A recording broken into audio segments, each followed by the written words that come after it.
Blood dripped from her split lip onto the dry Montana soil as she pressed her back against the weathered barn wall, praying the darkness would swallow her whole. Elena Moore's bare feet were torn from miles of running, her dress ripped at the shoulder where he'd grabbed her, and every shallow breath sent pain shooting through her bruised ribs. She could still hear his voice echoing across the prairie. "You belong to me, girl," and knew that when he found her this time, he wouldn't let her live. Then footsteps approached from around the corner, and she closed her eyes, accepting her fate. But sometimes the end of one story is just the beginning of another. Stay with me until the very end of this journey, hit that like button, and comment what city you're watching from so I can see how far Elena's story travels across the world. The footsteps stopped. Elena kept her eyes shut, her body trembling against the rough barn wood, waiting for the blow that would surely come. Her stepfather had found her before. 3 times she'd tried to run, and 3 times he'd dragged her back by her hair, his fists teaching her the cost of defiance. This time would be different. This time he'd said he was done teaching lessons. This time, she knew, would be the last. "Miss?" The voice wasn't his. It was deeper, quieter, carrying none of the rage she'd learned to recognize in the split second before violence erupted. Elena's eyes snapped open. A man stood 10 feet away, silhouetted against the dying light of sunset. He was tall, broad-shouldered, with a hat pulled low over his face. His hand rested on his belt, near his gun, she noted with fresh terror. But he hadn't drawn it. He stood perfectly still, as if afraid any sudden movement might spook her like a wild animal. "You're hurt," he said simply. Elena tried to speak, but her throat was too dry, her vocal cords too damaged from screaming. She managed only a broken sound that might have been a word or might have been a sob. Her fingers clawed at the barn wall behind her, searching for something to hold on to, some way to keep standing when her legs wanted to collapse. The man took a single step forward. Elena flinched so violently she cracked her head against the barn siding. He stopped immediately, raising both hands where she could see them.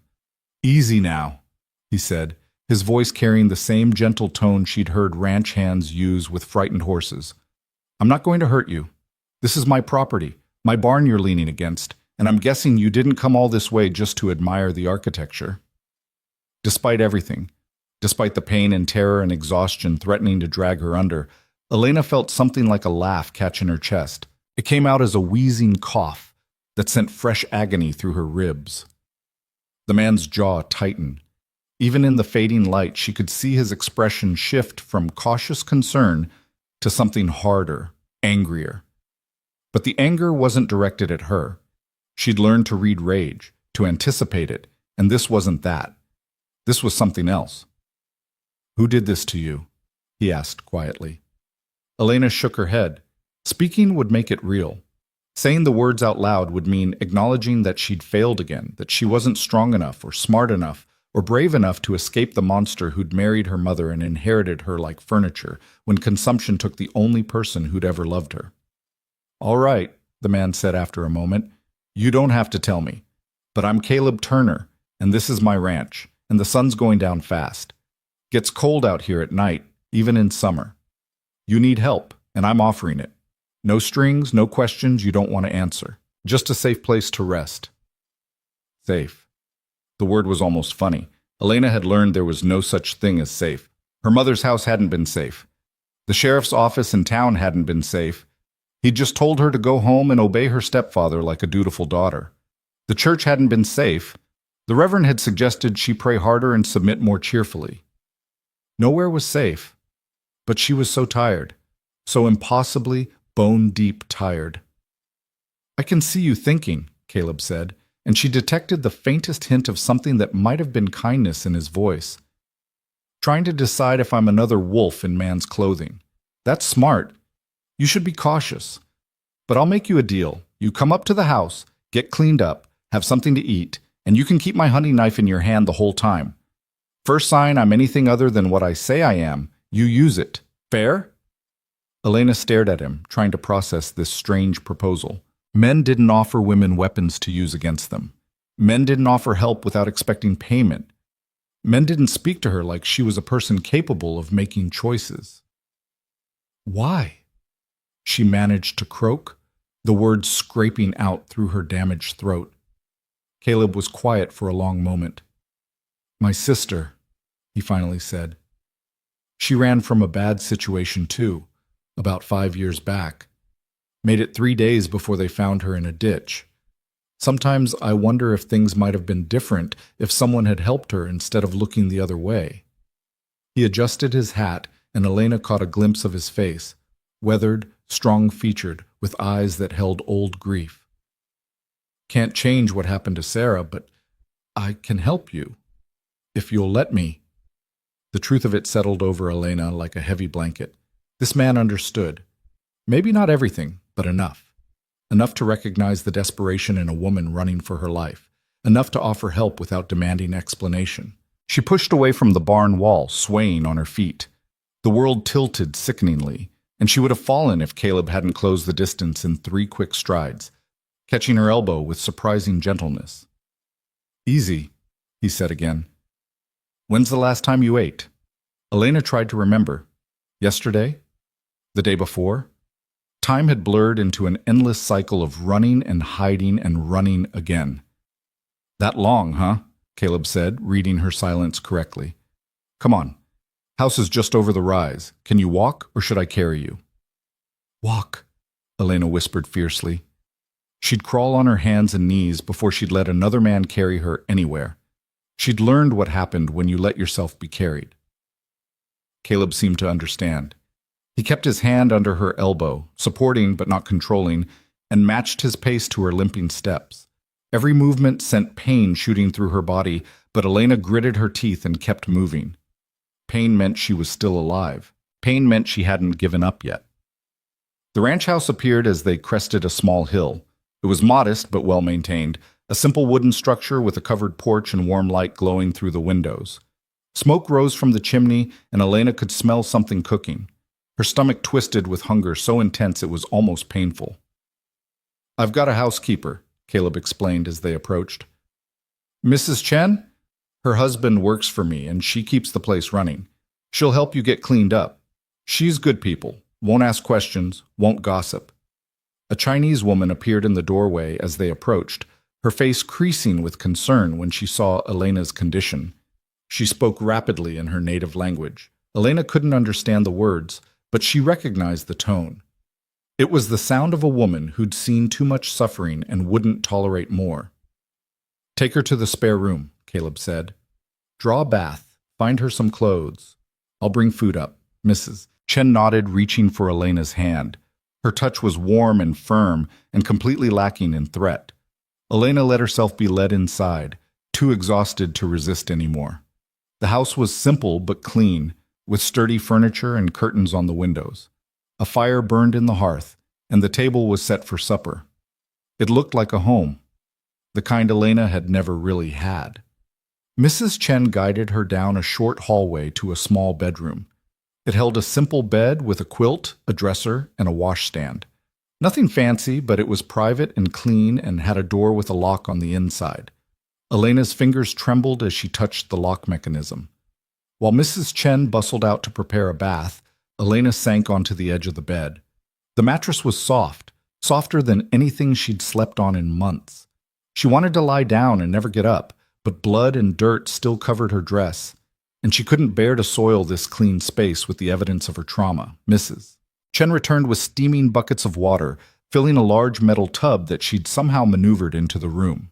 She gestured for Elena to undress, then tactfully turned her back, humming softly while she arranged towels and a clean shift on the dresser. Elena stripped slowly, each movement revealing new bruises, new evidence of her stepfather's rage. Her arms were mottled purple and green. Her ribs showed dark marks where his boots had connected. Her back was striped with welts from his belt.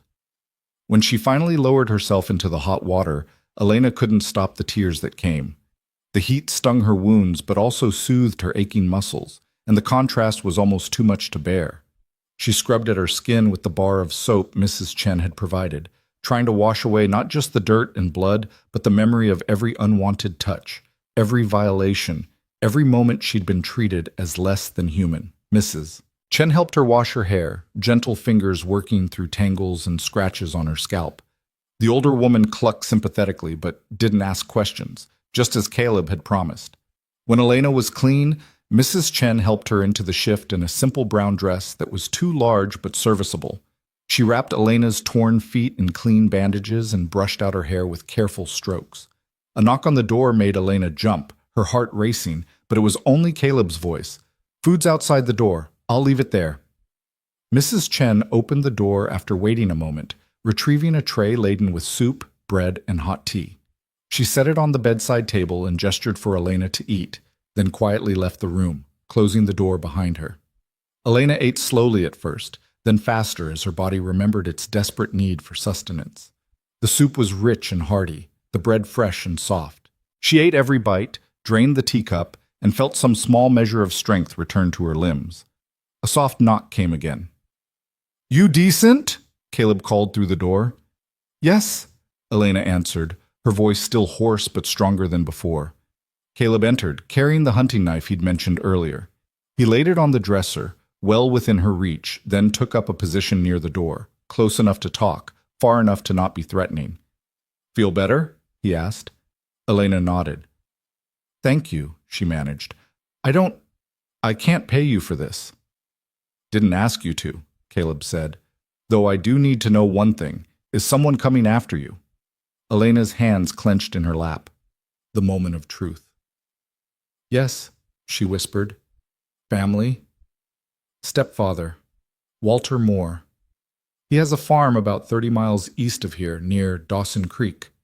Caleb's expression didn't change, but Elena saw his jaw tighten almost imperceptibly. "I know the name," he said quietly. "Know the reputation, too. Man drinks heavy and has a temper." "He killed my mother," Elena said, the words spilling out before she could stop them. "Not directly. She had consumption. Everyone knew that. But he made her last month's hell, worked her until she couldn't stand. She begged him to let me go, to send me to my aunt in Denver, but he said I was his property now, that I owed him for her debts." "You don't owe him anything," Caleb said firmly. "A man doesn't own his wife, and he sure as hell doesn't inherit his stepdaughter like cattle." "The law doesn't see it that way," Elena said bitterly. "I went to Sheriff Morrison. He told me to go home and be obedient. Said Walter had rights as my guardian until I'm 21 or married." "How old are you now?" 19. 2 more years of being his property. Elena laughed, a broken sound with no humor in it. "Unless he kills me first. He said he would this time. Said he was done with my running, that I'd caused him enough trouble and expense." Caleb was quiet for a long moment, his expression thoughtful. "He'll come looking," he finally said. "Man like that won't let go easily." "I know." Elena met his eyes steadily. "I'll leave tomorrow. I shouldn't have stopped here at all, but I just couldn't run anymore." "Where will you go?" Elena shook her head. "I don't know. Somewhere he can't find me. Maybe west to California. Maybe north to Canada." "Alone? With no money, no supplies, no horse?" Caleb shook his head.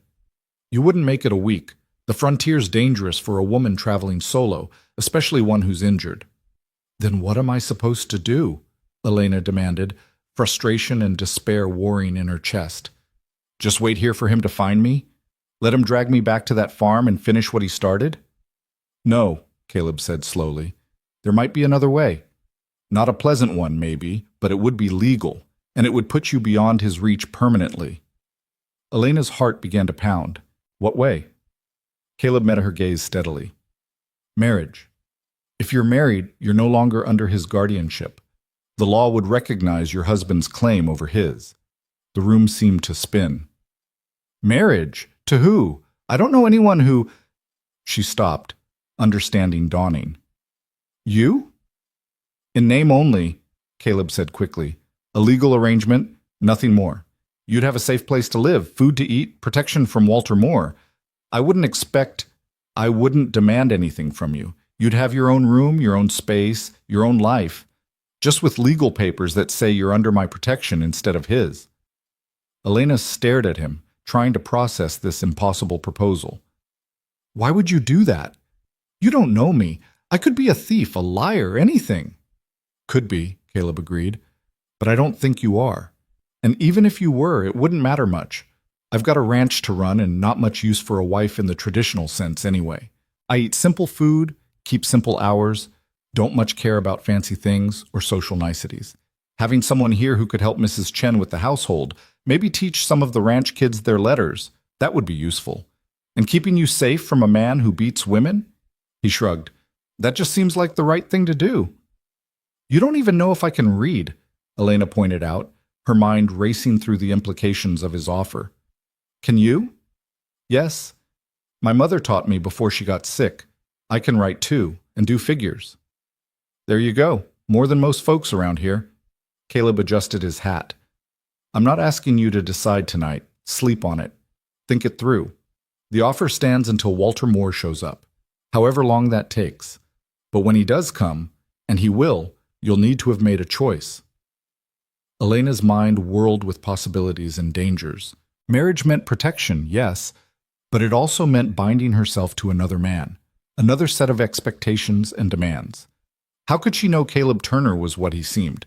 How could she trust that his gentle manner wasn't just another mask hiding cruelty underneath?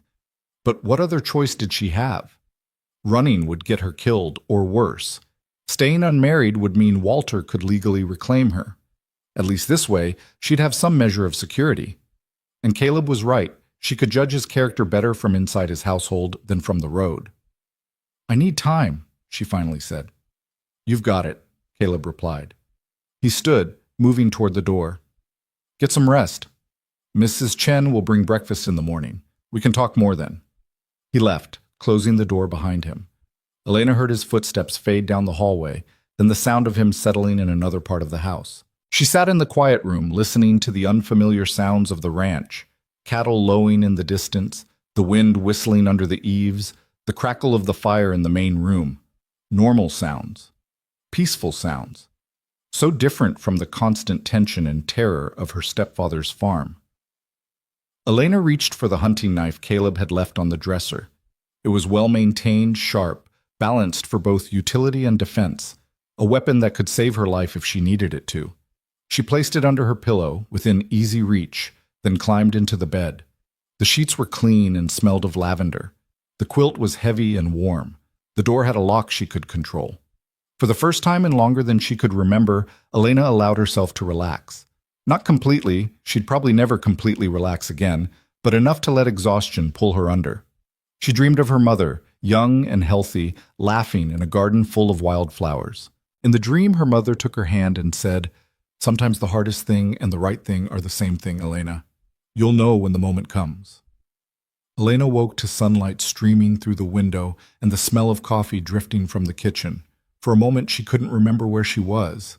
Then memory crashed back, the running, the barn, Caleb Turner's impossible offer. She dressed slowly, every muscle protesting the previous day's exertion. Her feet still hurt despite the bandages, and her ribs ached with each breath. But she was alive. She was clean. She was, for this moment at least, safe. In the kitchen, Mrs. Chen had laid out a breakfast of eggs, bacon, and fresh bread. Caleb sat at the table reading a newspaper, but he looked up when Elena entered and gestured to the empty chair. "Sleep well?" he asked. "Better than I have in months," Elena admitted, taking her seat. The food was excellent, and she ate with better appetite than she'd had in ages. They ate in companionable silence for a while before Caleb set down his coffee cup and looked at her seriously. "Been thinking," he said, "about your situation. If you're agreeable to the marriage idea, we should do it soon.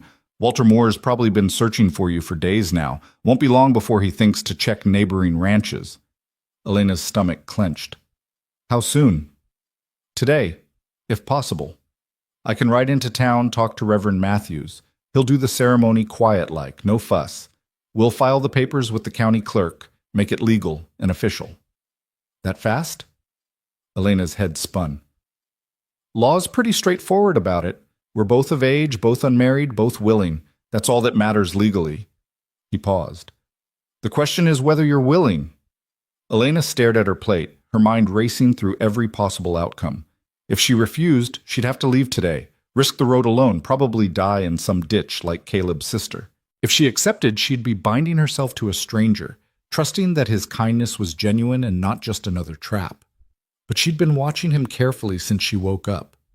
Watched how he moved, confident but not aggressive. Watched how he spoke, direct but not demanding. Watched how Mrs. Chen treated him, with respect but no fear. Watched how the ranch hands greeted him when they passed by the window, with easy camaraderie, not the forced deference of men afraid of their boss. Everything she'd observed suggested Caleb Turner was exactly what he appeared to be, a decent man trying to do right by someone in need. "You promise," Elena said slowly, looking up to meet his eyes, "that this would just be on paper? That you wouldn't expect anything else?" "I promise," Caleb said steadily. "You'll have your own room, your own life. I won't touch you, won't demand anything from you. If you want to leave someday, if you find someone you actually want to marry or just want to strike out on your own, we can end the arrangement. I won't hold you prisoner here." "Why would you let me leave? Once we're married, I'd be legally yours." "Because I'm not Walter Moore," Caleb said simply. "I don't want to own anyone. I just want to help." Elena took a deep breath, thinking of her mother's dream words. Sometimes the hardest thing and the right thing are the same thing. "All right," she said. "Yes, I'll marry you." Caleb nodded once, as if she'd just agreed to help with the harvest rather than changing both their lives forever. "I'll saddle up and head to town. Should be back by early afternoon. We can do the ceremony here at the house. Keep it private." He stood, then paused. "Elena, you're making a brave choice. I know it might not feel that way right now, but you are. Takes courage to accept help."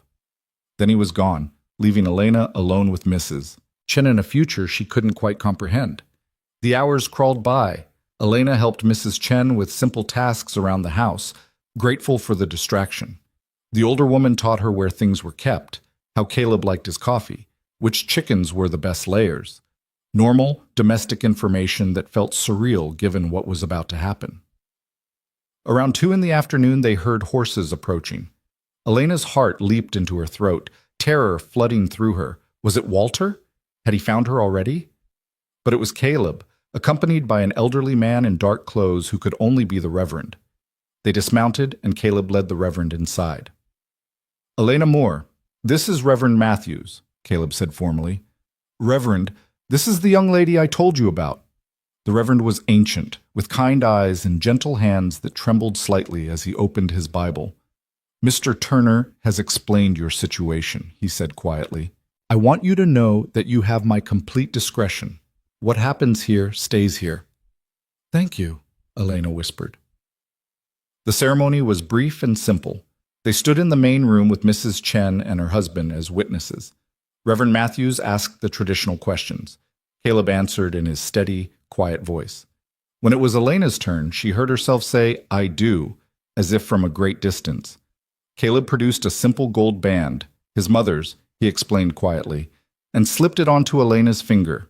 It was slightly too large, but it would do. "I now pronounce you husband and wife," Reverend Matthews said. He looked at Caleb expectantly. Caleb looked at Elena, a question in his eyes. She gave the tiniest shake of her head. He nodded almost imperceptibly and turned back to the Reverend. "Thank you, Reverend," he said, extending his hand for a shake instead of kissing his new bride. Papers were signed, witnessed, and filed. Reverend Matthews accepted Caleb's payment with murmured blessings and left as quietly as he'd come. Just like that, Elena Moore became Elena Turner, wife of a rancher she barely knew. That evening, they ate dinner in continued silence. When the meal was finished, Caleb stood and stretched. "Well, Mrs. Turner," he said, and Elena flinched at hearing her new name spoken aloud. "I've got early morning chores. I'll bid you good night." He disappeared down the hall to his room. Elena heard the door close, heard, significantly, that he didn't lock it, trusting her to trust him. She went to her own room, locked her door, and sat on the bed with the hunting knife in her lap. She'd done it. She was married. Protected by law from Walter Moore's guardianship. Safe, at least for now. But as she lay down to sleep that night, Elena couldn't shake the feeling that she'd just traded one cage for another, even if this one had better food and a kinder keeper. Freedom, real freedom, still felt like an impossible dream. Outside her window, the Montana night stretched vast and dark. Somewhere out there, Walter Moore was searching, and when he found out what she'd done, his rage would be terrible indeed. The confrontation was coming. The only question was when. The first morning, as Mrs. Caleb Turner, Elena woke to the sound of roosters crowing and the distant lowing of cattle. For a disorienting moment, she forgot where she was, her body tensing for the familiar dread of her stepfather's heavy footsteps in the hallway. Then she saw the clean white curtains, felt the soft quilt, remembered the gold band on her finger. She was married. The thought still seemed impossible. Elena dressed slowly, her body still aching from the injuries that would take weeks to fully heal. When she emerged from her room, she found the house empty except for Mrs. Chen, who smiled and gestured toward the breakfast she'd prepared. "Mr. Turner?" Elena asked hesitantly. Mrs. Chen pointed toward the window. Through it, Elena could see Caleb in the distance, working with several ranch hands to repair a section of fence. He moved with easy confidence, his shirt already dark with sweat despite the early hour. The days fell into an unexpected rhythm. Caleb rose before dawn and worked until sunset, coming in only for meals that he ate quickly and quietly. He was unfailingly polite, asking Elena how she was feeling, if she needed anything, but he never pressed for conversation. After dinner, he would sit on the porch with his pipe while Elena helped Mrs. Chen with the dishes. Then he'd retire to his room and close the door. They lived like polite strangers sharing a house. A week passed, then two. Elena's bruises faded from purple to yellow to nothing. Her feet healed. Her ribs stopped aching with every breath. Physically, she was recovering. But the tension never left her shoulders. The fear never fully released its grip on her heart. Every sound made her jump.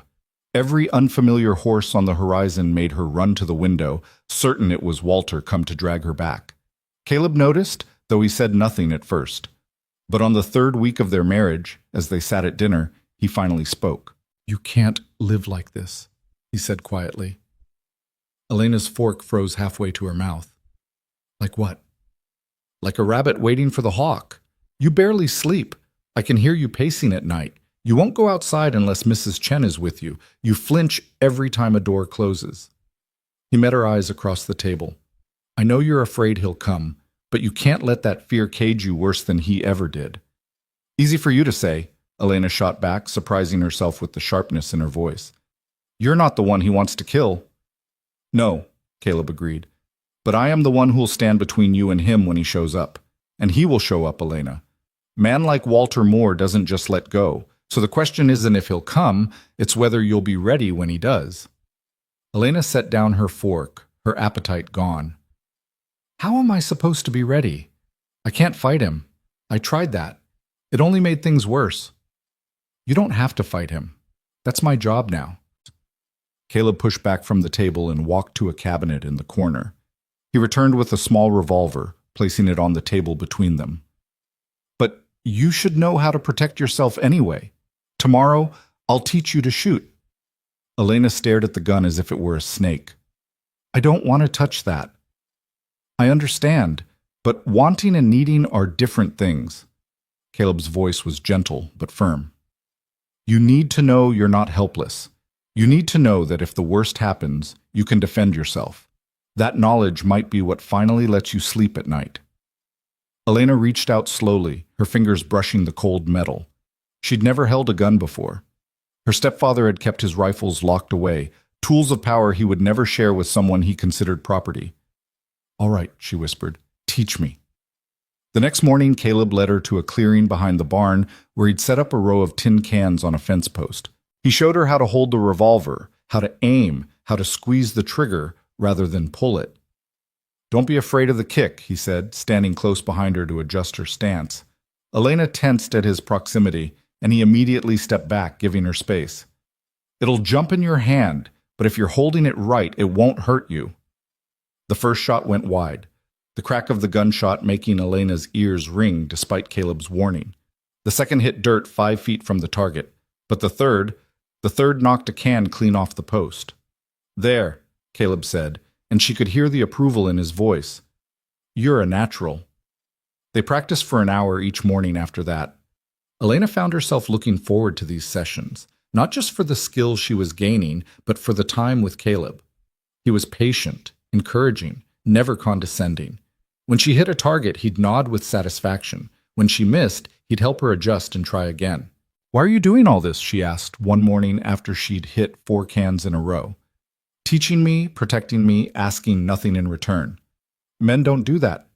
Caleb was quiet for a long moment, reloading the revolver with practiced efficiency. "Some men don't," he finally said. "But not all men are the same, Elena, just like not all women are the same. You've known cruel men, violent men. That doesn't mean we're all like that." "Your sister," Elena said softly. "The one who died. What happened to her?" Caleb's jaw tightened, but he answered. "Sarah was 17. Fell in love with a ranch hand our father disapproved of. Said the boy had no prospects. So Sarah ran off with him, thinking love would be enough." He paused, checking the revolver's chamber. "Turns out the boy was everything our father feared and worse. Drank, gambled, hit her when he was angry. By the time she realized her mistake, she was too ashamed to come home. She tried to run, made it 3 days before he caught up to her." His voice went flat. "They found her body a week later." "I'm sorry," Elena whispered. "So am I. Every day." Caleb handed her the reloaded gun. "I can't save Sarah, but I can make sure the same thing doesn't happen to you. That has to count for something." That afternoon, as Elena helped Mrs. Chen hang laundry, she saw a rider approaching in the distance. Her heart seized, and she dropped the sheet she'd been holding. "Elena?" Mrs. Chen touched her arm with concern. But as the rider drew closer, Elena saw it wasn't Walter. It was a young man wearing a sheriff's badge. Sheriff Morrison himself, his weathered face grim as he dismounted. Caleb emerged from the barn, wiping his hands on his pants. "Sheriff, what brings you out this way?" "Need to talk to you, Turner. Privately." Morrison's eyes flicked to Elena, and she saw something in his expression that made her stomach drop. Pity. He looked at her with pity. "Anything you have to say, you can say in front of my wife," Caleb said evenly. "Your wife?" Morrison's eyebrows shot up. "I heard rumors you'd married, but I didn't credit them. When did this happen?" 3 weeks ago. Elena Moore, Elena Turner now, is under my protection, legally and in every other way." Morrison's expression hardened. "That's what I came about.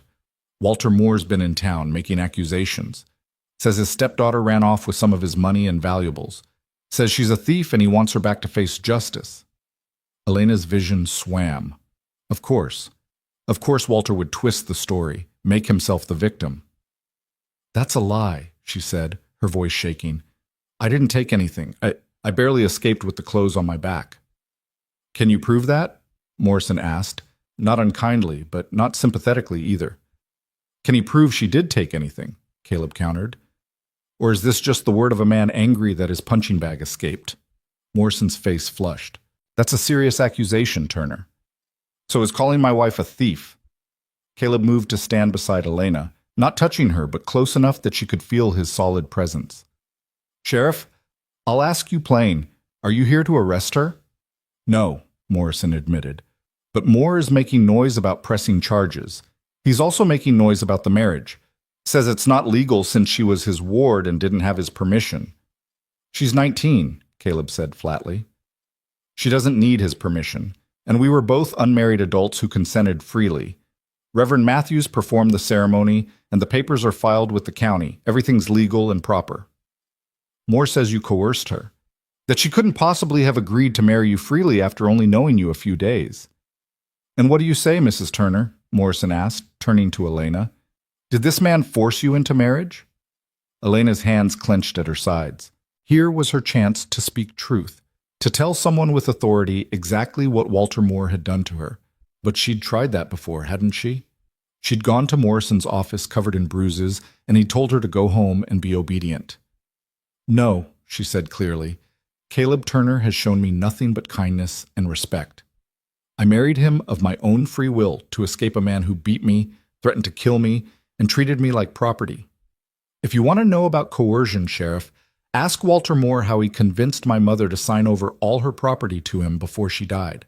Ask him how he convinced me to stay at his farm after she passed." Morrison had the grace to look uncomfortable. "That's between you and your stepfather." "No," Caleb said, his voice hard. It's not. She's my wife now. Whatever Moore wants to say, whatever accusations he wants to make, he'll have to go through me. And I'm telling you right now, he's not welcome on this property. If he sets foot on my land, I'll treat him like any other trespasser. That sounds like a threat, Turner. It's a promise. I protect what's mine. The two men stared at each other for a long moment, some unspoken understanding passing between them. Finally, Morrison sighed and turned toward his horse. I'll tell Moore the marriage is legal, he said. I'll tell him Mrs. Turner is under your protection now, but this isn't over. Man like Moore doesn't let go easy, and he's got friends in town who'll back his story. Let him come, Caleb said quietly. We'll be ready. After Morrison rode away, Elena felt her knees give out. She sank onto the porch steps, her whole body shaking. Caleb sat down beside her, careful to leave space between them. You did well, he said. I'm terrified, Elena admitted. He's not going to accept this. He's going to keep pushing until nothing, Caleb interrupted firmly. You're my wife in the eyes of the law. He has no claim on you anymore, and if he tries to take you by force, he'll have to go through me and every man on this ranch. Why are they loyal to you? Elena asked suddenly. You're ranch hands. I've been watching them.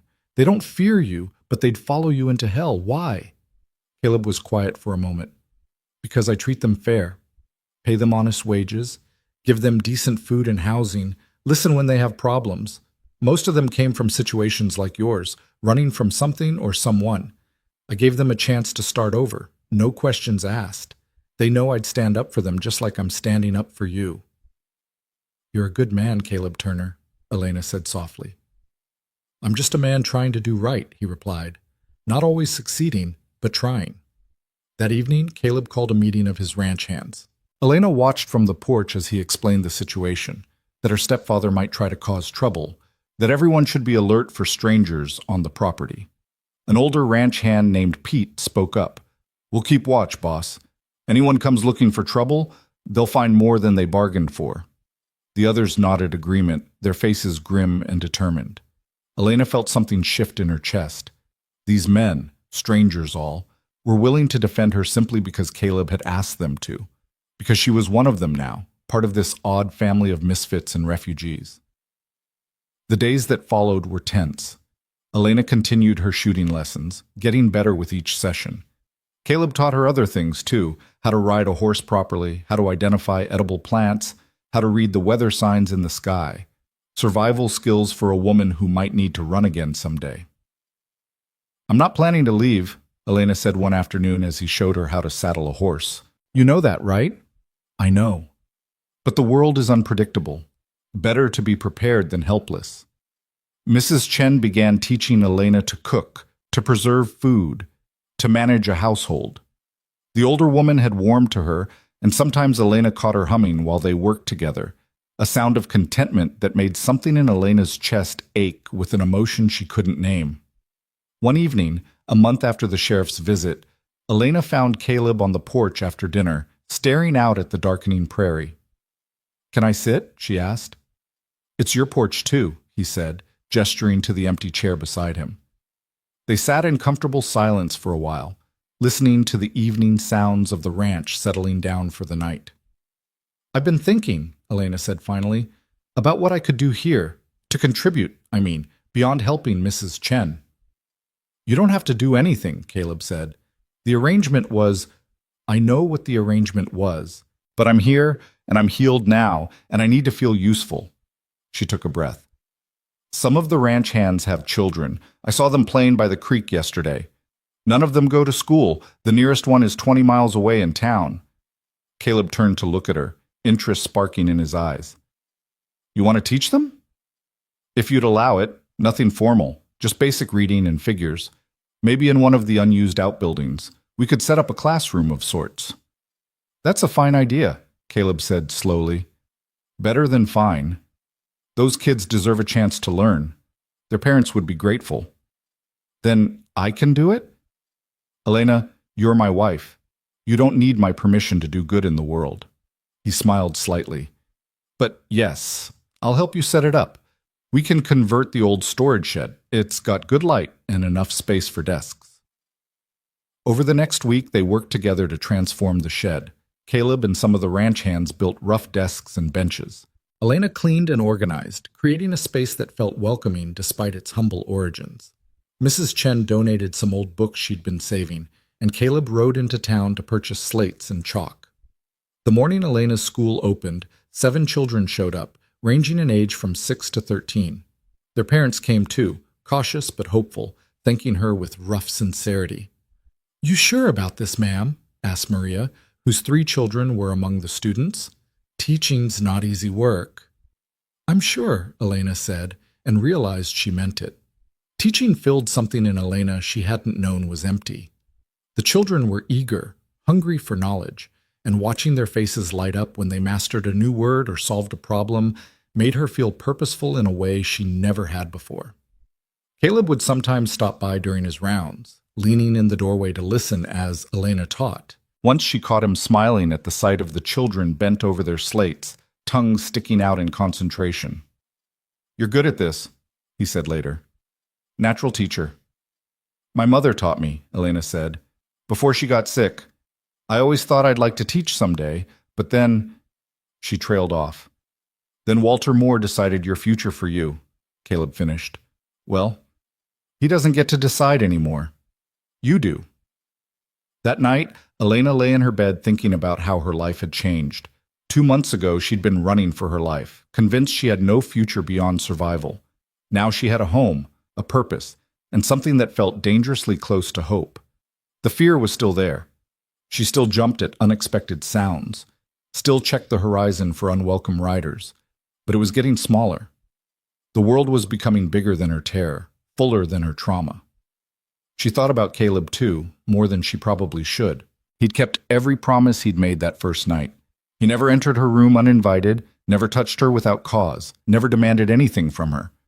But there was a gentleness in how he spoke to her, a thoughtfulness in how he anticipated her needs before she voiced them. He was, she was beginning to realize, the kind of man she'd never believed existed. The thought both comforted and terrified her. Another week passed in peaceful routine. Elena taught her students in the mornings, helped with household tasks in the afternoons, and spent evenings on the porch with Caleb, their conversations growing longer and easier as they learned each other's rhythms. She was teaching the children a geography lesson one morning when Pete burst into the schoolroom, his face grim. "Mrs. Turner, you need to come to the house, now." Elena's heart dropped. "What is it?" "Rider coming up the main road. Boss says you should be inside."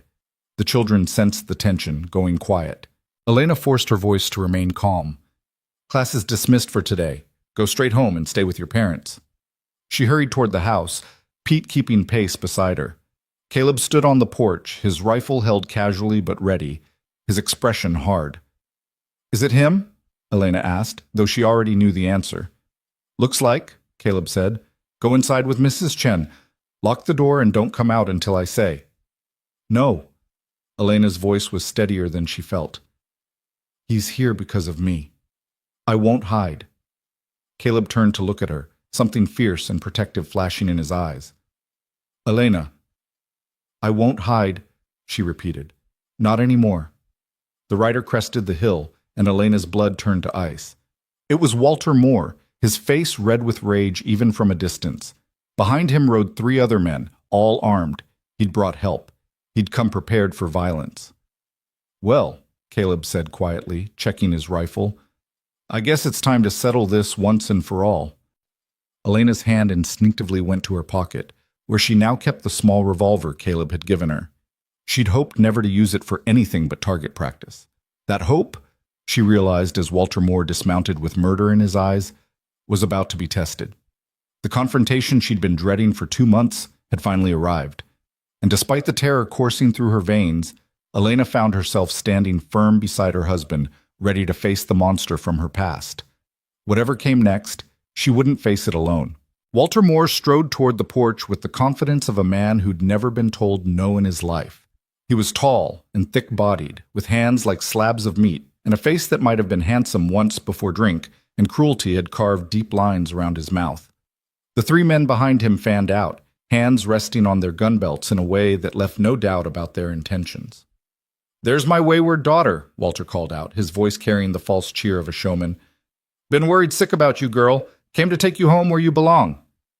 Elena's fingernails dug into her palms, but she kept her voice steady. I have a home. This is it, and I'm not your daughter. I never was. Walter's smile didn't waver, but his eyes went cold. Now that's an ungrateful thing to say after all I'd done for you. Taking you in after your mama died, keeping a roof over your head, food in your belly. And how do you repay me? Running off with my property, spreading lies about me to anyone who'll listen. The only lies here are coming from your mouth, Caleb said, his rifle still held loosely, but his finger near the trigger. My wife doesn't want to go with you more, and since she's legally married now, you've got no claim on her. So I suggest you get back on your horse and ride out before this gets ugly. Your wife? Walter laughed, a harsh bark of sound. That's rich. She's been your wife what? Couple months?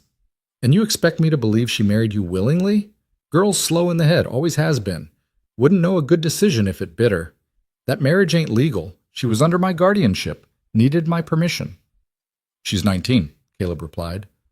Old enough to make her own choices. And I've seen the records from when her mother died. You never filed legal guardianship papers, Moore. You just assumed ownership like she was livestock. Walter's face darkened. You calling me a liar in front of witnesses? I'm calling you exactly what you are, a man who beats women and thinks he can get away with it because nobody's stood up to you before. Caleb's voice was calm, almost conversational, but there was steel underneath. Well, I'm standing up to you now. Leave my property. One of Walter's companions, a wiry man with a scar across his cheek, spat tobacco juice onto the ground. That's mighty bold talk for a man outnumbered 4-1. As if in answer, Pete emerged from the barn with 2 other ranch hands, all carrying rifles. More men appeared from various buildings around the property, the smithy, the bunkhouse, the stable. Within moments, Walter's group was surrounded by a dozen armed men, all watching with hard eyes. Looks like the numbers ain't in your favor after all, Caleb said mildly. Last chance to leave peacefully.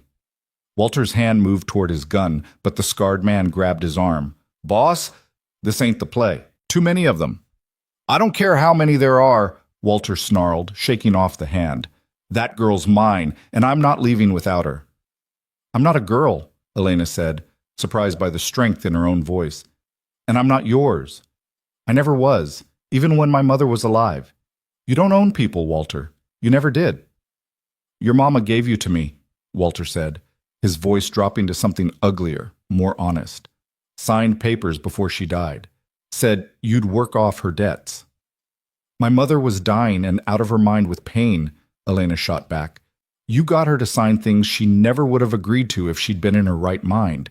And even if she had given me to you, which she didn't, not really, those papers mean nothing now. I'm married, legally and properly married to Caleb Turner. You have no authority over me anymore. Walter's face twisted with rage. You little whore! I took you in, fed you, gave you a place to sleep, and this is how you repay me? By spreading lies and stealing from me? What did I steal? Elena demanded. Name one thing. I left with the clothes on my back and nothing else. Everything you owned is still at that farm, including the money you beat out of every hired hand who ever worked for you.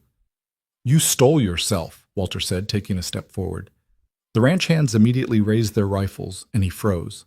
You were mine to do with as I pleased until you turned 21, or I married you off. That was the law. That was the agreement. There was no agreement, Caleb interjected. There was a sick woman being coerced and a young girl being abused. And now there's a legal marriage that puts Elena under my protection. The law's clear on this, Moore. Sheriff Morrison himself confirmed it. You've got no case.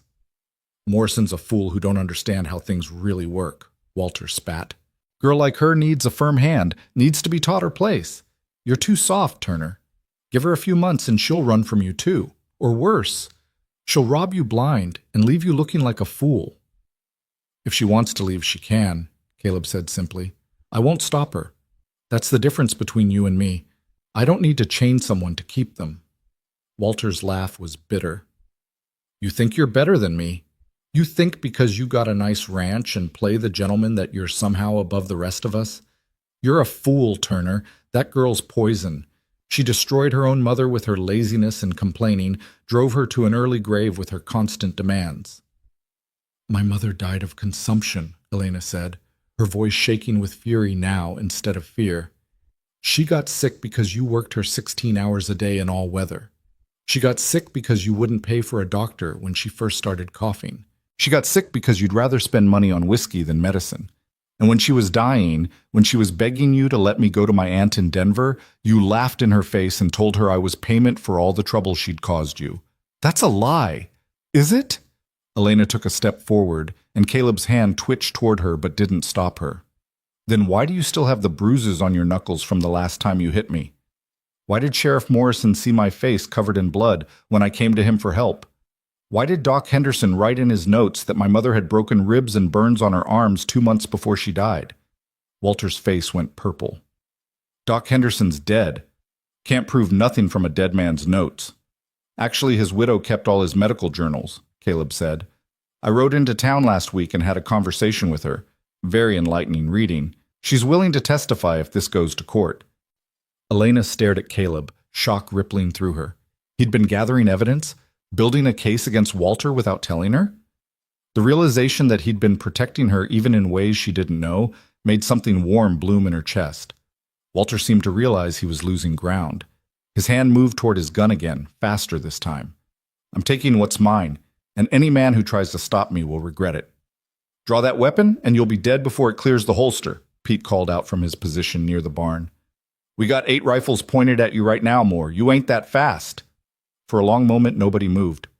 The tension stretched taut as a wire, and Elena could hear her own heartbeat pounding in her ears. Walter's hand hovered over his gun, rage and calculation warring in his expression.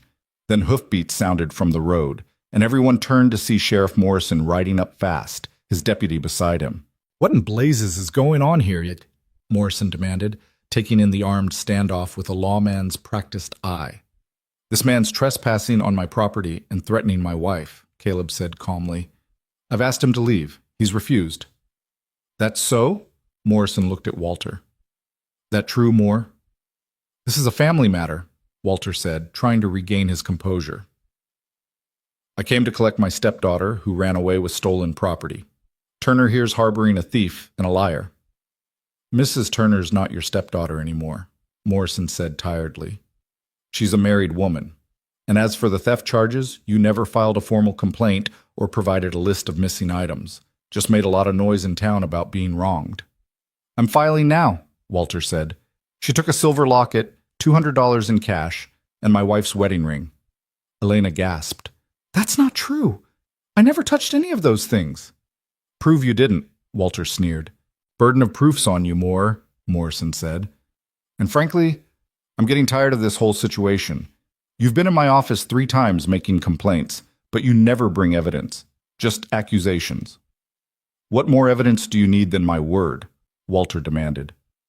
A lot more than that, Morrison said bluntly, especially since I got a letter yesterday from a Mrs. Sarah Henderson, Doc Henderson's widow, like Turner mentioned. She attached copies of her late husband's medical notes regarding both your wife and stepdaughter.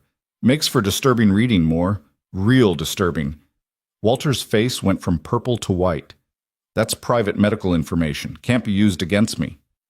Can in a case of suspected abuse, the deputy spoke up, a young man Elena didn't know. And there's other witnesses, too. Woman named Martha Collins says she saw you drag Miss Elena, Mrs. Turner, by her hair across your yard last spring. Hired hand named Jim Raleigh says he quit your employ because he couldn't stomach watching you beat a young girl. They're all lying, Walter said, but there was desperation creeping into his voice now. Got together and made up stories to protect a thief. Or, Sheriff Morrison said, you're exactly what they say you are, and you came here today hoping to intimidate a woman into coming back to a place where you could keep abusing her without witnesses. He shifted in his saddle, his hand moving to rest on his own gun. I'm giving you one chance more. Ride out now, drop these false charges, and don't come near Mrs. Turner again. Do that, and we'll call this finished. And if I don't? Then I arrest you right now for trespassing, making terroristic threats, and we start investigating those abuse allegations properly. Could get real ugly for you, real fast. Morrison's voice hardened. I know I didn't help Mrs. Turner when she came to me before. That's on my conscience, and I'm trying to make it right. But if you push this, if you keep coming after her, I will put you in a cell and throw away the key. That's a promise. Walter looked around at the circle of armed men, at the sheriff's hand on his gun, at Elena standing straight and unafraid beside her husband. For the first time since he'd arrived, genuine uncertainty crossed his face. "This ain't over," he finally said. "Yeah, it is," Caleb replied. "You just haven't accepted it yet." Walter's companions were already backing toward their horses, clearly wanting no part of what might come next. The scarred man caught Walter's arm again. "Boss, we should go. This is a losing hand." For a moment, Elena thought Walter might actually draw his gun anyway, might choose death over losing control. She could see it in his eyes, that wild, desperate rage of a man watching his power crumble. But then he spat on the ground, a final gesture of contempt, and stalked back to his horse. "You'll regret this, Turner. All of you will regret this." "Only regret I got is not standing up to you sooner," Pete called out. Walter swung into his saddle, yanking his horse's head around with unnecessary force. "This ain't finished," he said, pointing at Elena. "You're going to come crawling back, girl. And when you do, don't expect any mercy." "I won't be coming back," Elena said quietly. "Not ever. Whatever power you had over me died the day I married Caleb Turner. You're nothing to me now, less than nothing." The words hit Walter like a physical blow. His face contorted with fury, and his hand dropped to his gun. Everything happened at once. Walter's gun cleared his holster. Caleb's rifle came up in one smooth motion. 8 other rifles swung to bear on Walter and his men. Sheriff Morrison shouted, "Don't do it!" Walter fired. The shot went wild, his horse dancing sideways at the noise. The bullet slammed into a porch post 2 feet from where Elena stood. She felt the spray of wood splinters across her face, but didn't move, didn't flinch. Then Caleb fired, and Walter's gun flew from his hand, blood spraying from his trigger finger. He howled in pain and rage, clutching his maimed hand to his chest. "Next one goes through your heart," Caleb said, his voice absolutely cold. "Try me." "I'm a witness to attempted murder," Sheriff Morrison said, riding forward with his own gun drawn. "Walter Moore, you're under arrest. Deputy, disarm him and his friends." The deputy moved quickly, collecting weapons while Walter cursed and bled and made threats that nobody was listening to anymore. His companions surrendered their guns without protest, clearly wanting nothing more to do with this disaster. "You can't do this," Walter snarled as the deputy bound his hands, carefully, given the injured trigger finger. "I got rights. I got property. You can't just arrest me on this whore's word." "I'm arresting you because you just tried to kill someone in front of a dozen witnesses," Morrison said. "That's attempted murder, Moore. That's a hanging offense. And once we start digging into how your wife really died, into all those complaints from former hired hands, into Doc Henderson's notes," he shook his head, "you're done. Your farm's going to auction to pay your legal fees, and you're going to spend the rest of your life in a cell if you're lucky. If you're unlucky, you'll hang." The reality of it seemed to hit Walter all at once. His face went slack, the rage draining away to leave only a pathetic, broken man who'd finally pushed too far. "All this," he said, staring at Elena with something that might have been incomprehension. "All this over a worthless girl." "No," Caleb said, "all this because you couldn't let go of your need to control and hurt people weaker than you. My wife's worth more than you could ever understand."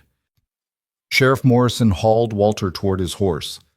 "Get on. We got a long ride back to town, and I want you locked up before sunset." As they led Walter away, still cursing, still making threats, still unable to accept that his reign of terror had ended, the tension that had gripped the ranch finally broke. The ranch hands lowered their rifles, muttering among themselves. Pete let out a long whistle. "Well, that was more excitement than I bargained for when I signed on to punch cattle," he said. Caleb set his rifle against the porch railing and turned to Elena. "You all right?" She meant to say yes. She meant to be strong, to show everyone that she was fine, that Walter Moore hadn't broken her. But now that the danger had passed, now that the confrontation she'd been dreading for months was finally over, her legs gave out. Caleb caught her before she hit the ground, holding her steady as her whole body began to shake. "Easy," he murmured. "You're safe. It's over." "He tried to kill me," Elena whispered. "He actually tried to kill me. And he failed, and now he's going to pay for everything he's done." Caleb's arms tightened around her, and for the first time since they'd married, Elena let herself lean into his embrace. "You're safe now, Elena. Truly safe. He can't hurt you anymore." Mrs. Chen appeared with water and a cloth, gently cleaning the scratches on Elena's face from the wood splinters. The older woman's hands were gentle, but her eyes were fierce, and she spoke rapidly in her native language, probably cursing Walter Moore to every hell she knew of. The ranch hands gradually dispersed, returning to their work but with a new energy, a sense of victory. They'd stood together against a bully and won. The story would be told around the bunkhouse fire for years to come. Caleb helped Elena into the house and onto the sofa, then poured her a glass of whiskey from the bottle he kept for medicinal purposes. "Drink," he ordered. It'll help with the shock." Elena drank, coughing at the burn, but grateful for the warmth spreading through her chest. Caleb sat beside her, close but not crowding, there but giving her space to process. "How long have you been gathering evidence against him?" Elena asked after a moment. "Since the day after we married," Caleb admitted.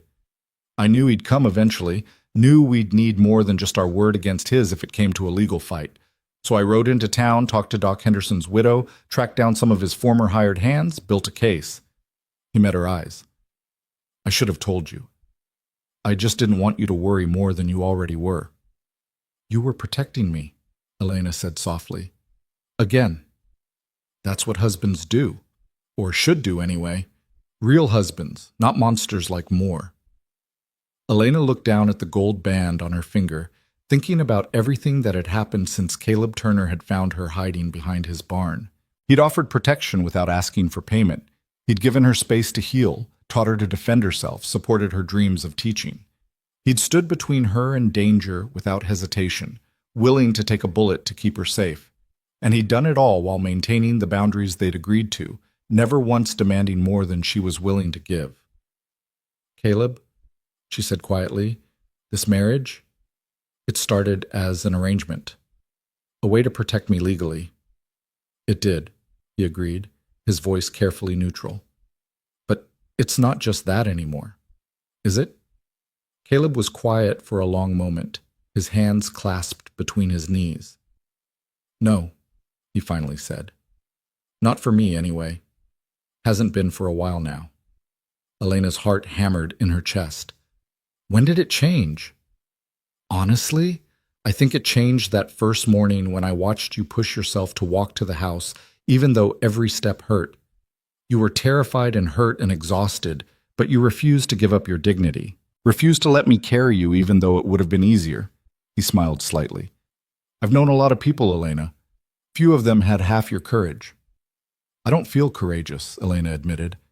"I feel scared most of the time. Courage isn't the absence of fear. It's doing what needs to be done despite the fear." Caleb turned to look at her fully. "You stood up to Walter today? Didn't hide? Didn't run? You faced him down even knowing he might kill you. That's the definition of courage." "I could do it because you were beside me," Elena said. "Because I knew I wasn't alone anymore." The words hung in the air between them, heavy with meaning. Caleb's eyes searched her face, looking for something, permission, maybe, or confirmation that she felt what he felt. "Elena," he said carefully, "I need you to know that you don't owe me anything. Not gratitude, not obligation, nothing. The protection I offered, the marriage, it's all freely given. If you want to keep things as they are, separate rooms and separate lives, I'll respect that. But if you want something different—" He trailed off. "What if I don't know what I want?" Elena asked honestly. "What if I'm too damaged to know the difference between gratitude and something more?" "Then we wait," Caleb said simply. "However long it takes. There's no rush, no pressure. I'm not going anywhere, and neither are you unless you choose to leave." Elena thought about the past 2 months, thought about the easy conversations on the porch, the way her heart lifted when she saw Caleb riding back from the far pastures, the hollow feeling in her chest on the rare occasions when he had to go into town overnight. She thought about how safe she felt in this house, how the nightmares had gradually faded, how she could sleep through the night now without startling awake in panic. She thought about how Caleb looked at her, not with the possessive hunger she'd seen in Walter's eyes, but with something warmer, steadier. Respect mixed with affection, patience mixed with longing. I'm not ready, she said finally, for everything. But I want to be. Someday.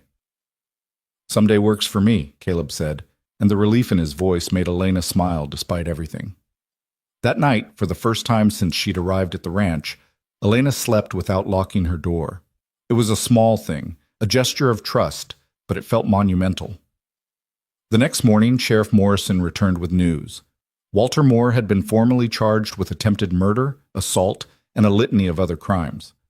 Several of his former employees had come forward with testimony, and Doc Henderson's widow had provided detailed medical records documenting years of abuse.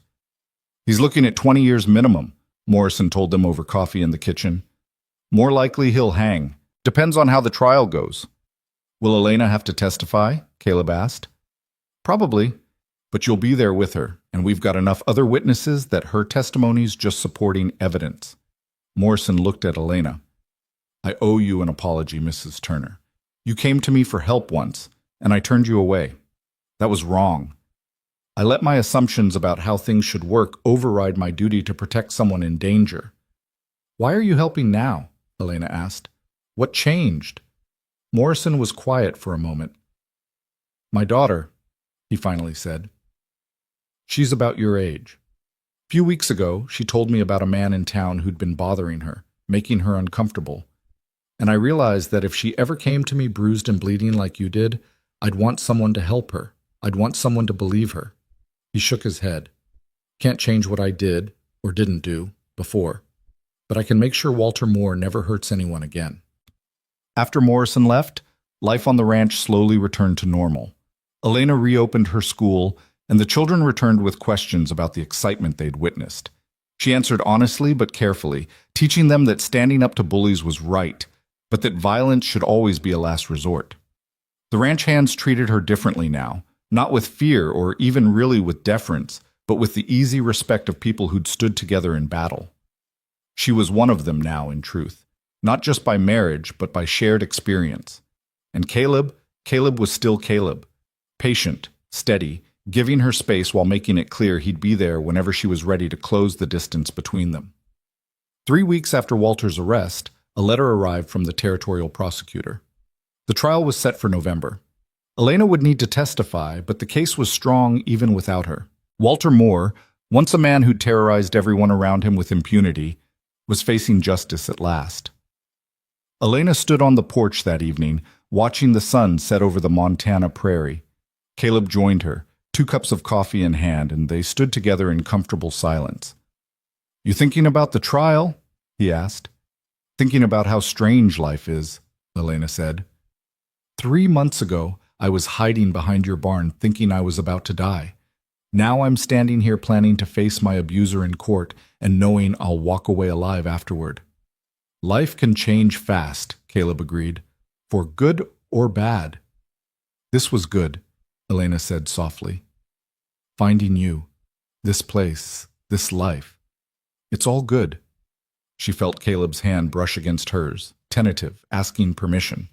Elena turned her hand over and laced her fingers through his, holding on tight. They stood like that until the stars came out. 2 people who'd found each other at the worst possible moment and built something worth keeping from the ruins of trauma and fear. The past had come riding in with violence and threats, but it had left in chains and disgrace. The future was uncertain, as futures always are, but for the first time in her life, Elena Turner faced it without terror.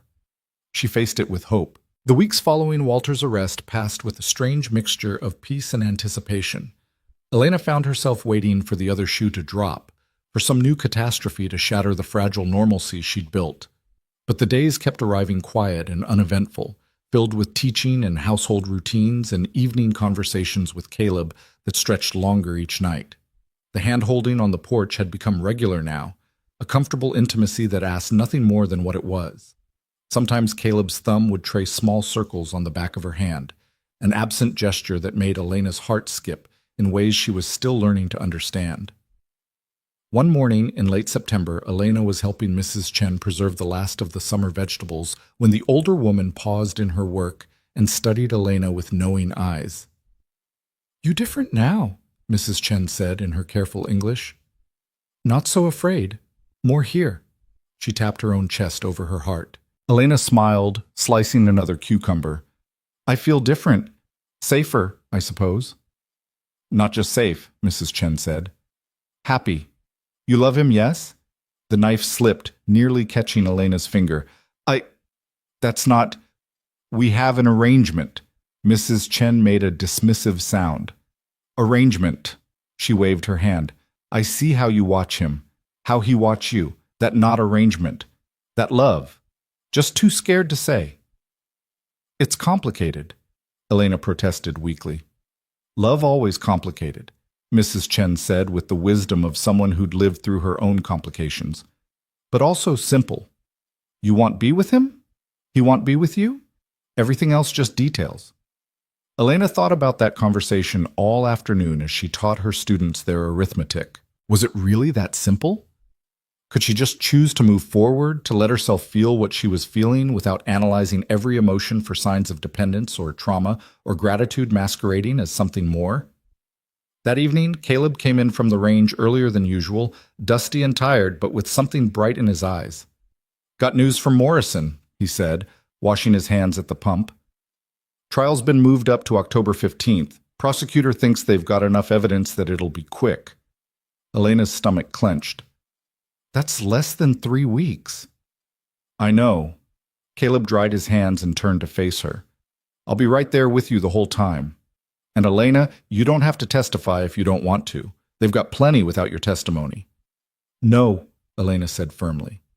I need to do this. I need to look him in the eye and tell the truth about what he did. For me, and for my mother, and for anyone else he might have hurt if I stay silent.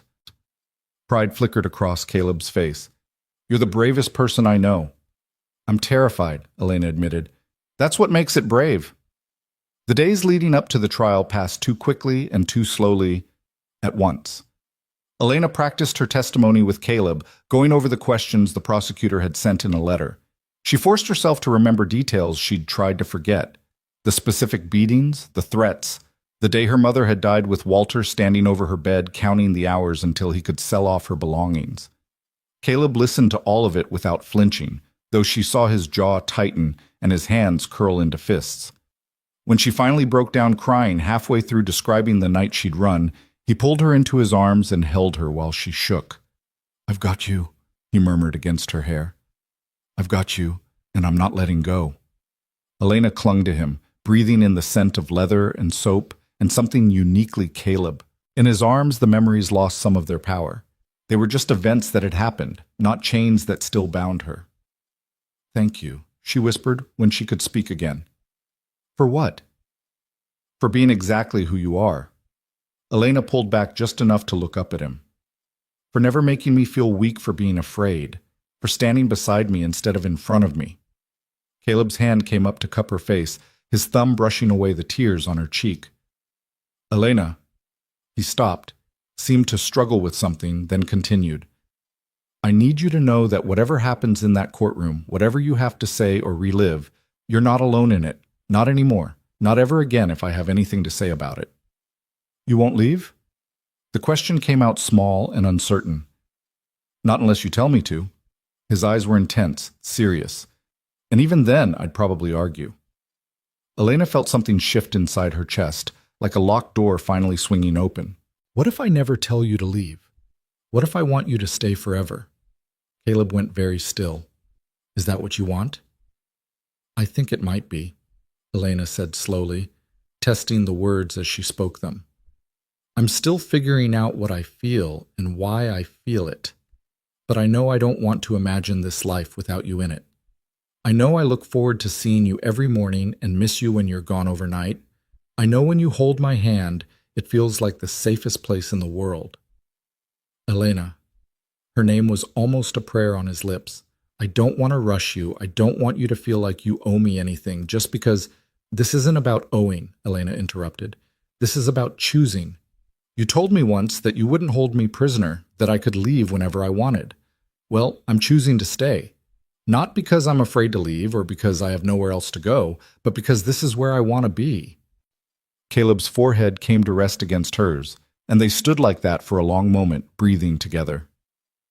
I've been in love with you since the day you stood up to teach those children, he finally said. Watching you transform fear into purpose, watching you build something good out of all that pain, I've never seen anything more beautiful in my life. Elena's breath caught. You love me? With everything I am, Caleb said simply. But I need you to be sure, Elena. I need you to be certain that what you're feeling isn't just gratitude or safety or the comfort of having someone stand between you and danger. How do I know the difference? Elena asked honestly. Time, I suppose. And trust. Trust in yourself to know your own heart. He pulled back slightly to look at her. There's no rush. We can keep taking this as slow as you need. What if I don't want slow anymore? Elena heard herself say. What if I'm tired of being afraid of my own feelings? Then we'll figure it out together, Caleb said, one day at a time. That night, Elena left her door unlocked again, but this time it felt less like a gesture of trust and more like an invitation. She wasn't sure what she was inviting exactly. She still wasn't ready for everything that word marriage traditionally implied, but she was ready for something more than the careful distance they'd been maintaining. She lay in bed listening to the sounds of the house settling, wondering if Caleb was lying awake too, thinking about their conversation. The possibility made her heart race with something that wasn't quite fear and wasn't quite excitement, but somewhere beautifully in between. The next morning arrived with October rain cold and persistent. Caleb rode out anyway, needing to check on the cattle in the far pasture. He kissed Elena's forehead before he left, a quick, almost casual gesture that nevertheless left her touching the spot long after he'd gone. Mrs. Chen noticed, of course. She noticed everything. But she just smiled her knowing smile and said nothing, humming as she kneaded bread dough. Elena spent the day preparing for tomorrow's classes and trying not to count down the days until the trial. 11 more days. 11 days until she'd have to face Walter Moore across a courtroom and tell the whole ugly truth in front of strangers. Caleb returned at sunset, soaked to the bone and looking exhausted. Elena helped him out of his wet coat, then brought him coffee while he sat by the fire. 3 cows got loose through a break in the fence, he explained. Took most of the day to round them up and fix the damage. I'm getting too old for this. You're not old, Elena protested, settling into the chair beside him. 34 and feeling every year of it tonight. He smiled at her over his coffee cup. Though having someone care about whether I make it home safely makes the hard days easier. Of course I care, Elena said. She stopped, the words catching in her throat. Caleb waited, patient as always, not pushing. I care very much, Elena finished quietly. More than I probably should after only 4 months. There's no should in how people feel, Caleb said. Feelings just are. The question is what we do about them. What do you want to do about them? Caleb set down his coffee cup and reached for her hand. I want to court you properly. Take you into town for dinner, maybe to the dance they hold at the community hall once a month. I want to give you flowers and compliments and all the things a woman deserves when a man's trying to win her heart. You've already won it, Elena said, then felt her eyes widen at her own boldness. Caleb's expression transformed, joy and wonder and disbelief all mixing together. Say that again. You've won my heart, Elena repeated, stronger this time. I don't know when exactly it happened, maybe when you first taught me to shoot, or when you stood beside me while Walter threatened us. Or maybe it was even earlier, but it's yours, Caleb Turner, if you want it. If I want it, Caleb repeated wonderingly. Elena, wanting your heart is like wanting the sun to rise. Inevitable, essential, the only thing that makes sense in a confusing world. He lifted her hand to his lips and pressed a gentle kiss to her knuckles. I love you, and I'm going to spend the rest of my life proving I'm worthy of the gift you're giving me. Elena felt tears prick her eyes, but they were good tears this time, happy ones. I love you too, she whispered, testing the words out loud for the first time. I think I have for a while. I was just too scared to admit it. Not scared anymore? Terrified, Elena admitted, but doing it anyway.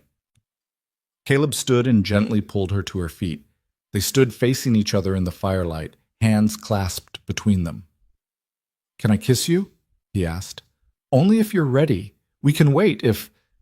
Elena rose on her toes and pressed her lips to his, cutting off his careful words.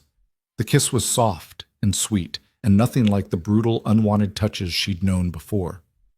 This was choice, mutual desire, the beginning of something beautiful instead of the violation of something sacred. When they pulled apart, both slightly breathless, Caleb rested his forehead against hers again. "We're really doing this," he said, "making this marriage real." "It was always real," Elena replied. "We just didn't know it yet." The days leading up to the trial took on a different quality after that. The fear was still there, but it was tempered now by happiness, by the knowledge that whatever happened in that courtroom, she'd be coming home to a husband who loved her not out of duty or obligation, but by choice. They were careful with each other, still learning the boundaries of this new intimacy. Caleb would kiss her goodbye in the mornings and hello in the evenings. They'd sit together on the porch with her leaning against his shoulder, his arm around her waist. Small touches throughout the day, a hand on her back as he passed, fingers brushing while handing off coffee cups. The casual intimacy of two people growing accustomed to sharing space and lives. Elena kept her own room, and Caleb never suggested otherwise. They both understood that some kinds of closeness would take more time, more healing.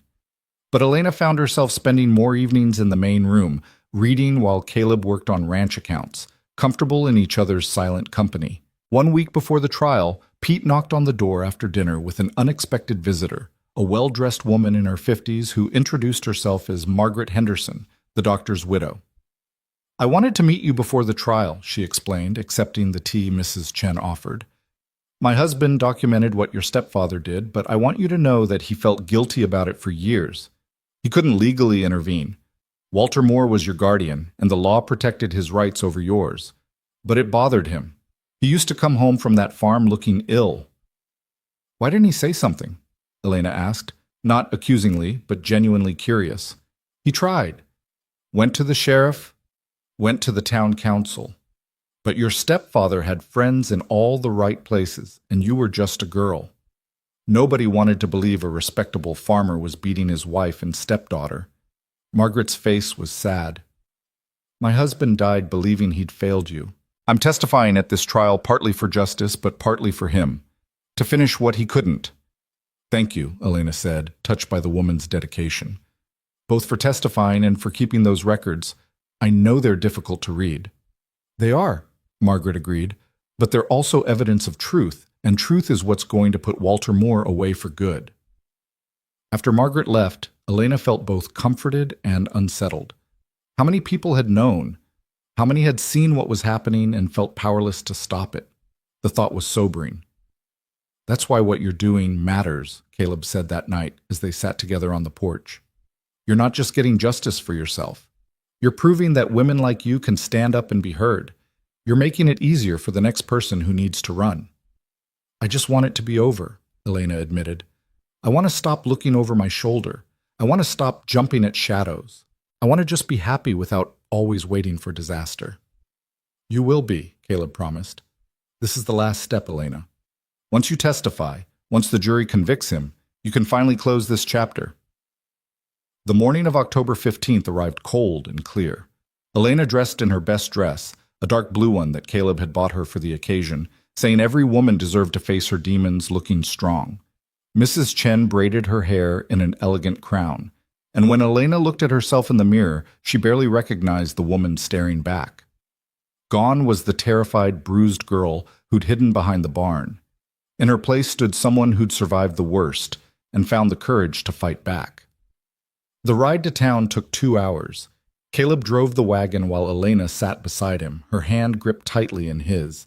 Pete and several other ranch hands rode alongside as an escort, a show of solidarity that made Elena's throat tight with gratitude. The courthouse was a simple wooden building, but it seemed imposing as they approached. A crowd had gathered, townspeople curious about the trial, reporters from the territorial newspaper, and several women Elena didn't recognize but who nodded at her with understanding in their eyes. Other survivors, perhaps. Other women who'd lived through similar hells. Sheriff Morrison met them at the door. "Mrs. Turner! Mr. Turner! The prosecutor's waiting inside. Trial starts in 30 minutes. The prosecutor was a thin, intense man named James Crawford, who'd traveled from the territorial capital specifically for this case. He went over Elena's testimony one more time, gentle but thorough. "He's going to try to shake you," Crawford warned. "His defense attorney will imply you're lying, that you wanted his money or attention, that you somehow provoked the abuse. You need to stay calm and stick to the facts. Can you do that?" Elena thought about all the times Walter had called her worthless, stupid, a burden. Thought about how she'd once believed those words, but she wasn't that person anymore. "I can do it," she said firmly. The courtroom filled quickly. Elena sat in the front row with Caleb beside her, his presence a steady anchor. When they brought Walter in, shackled and wearing prison clothes, Elena felt her breath catch. He looked smaller somehow, diminished. Without his farm, his authority, his power to terrorize, he was just a pathetic middle-aged man facing the consequences of his cruelty. His eyes found hers across the courtroom, and she saw the rage still burning there. But she also saw fear. He was afraid of what she might say, afraid of losing control of the narrative he'd built around himself. Elena lifted her chin and stared back, unblinking, until Walter looked away first. The trial began with opening statements. Crawford laid out the case methodically: the abuse, the threats, the attempted murder.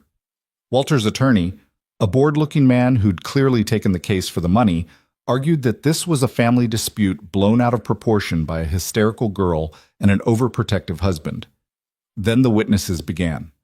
Margaret Henderson testified first, reading from her husband's medical notes in a clear, steady voice.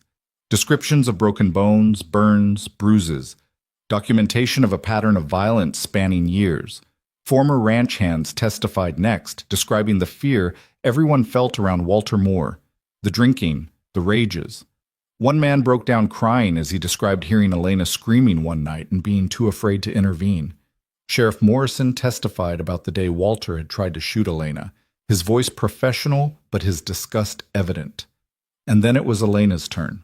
She walked to the witness stand on legs that only trembled slightly. The bailiff swore her in, and she placed her hand on the Bible, taking a deep breath. Crawford approached with a kind smile. "Mrs. Turner, please tell the court how you came to live with Walter Moore." Elena began her story, her voice quiet at first but growing stronger as she went. She described her mother's illness, Walter's increasing violence, the day her mother died. She described the beatings, the threats, the night she finally ran for her life. "And where did you go when you ran?" Crawford asked. "To Caleb Turner's ranch. I hid behind his barn. I thought I was going to die."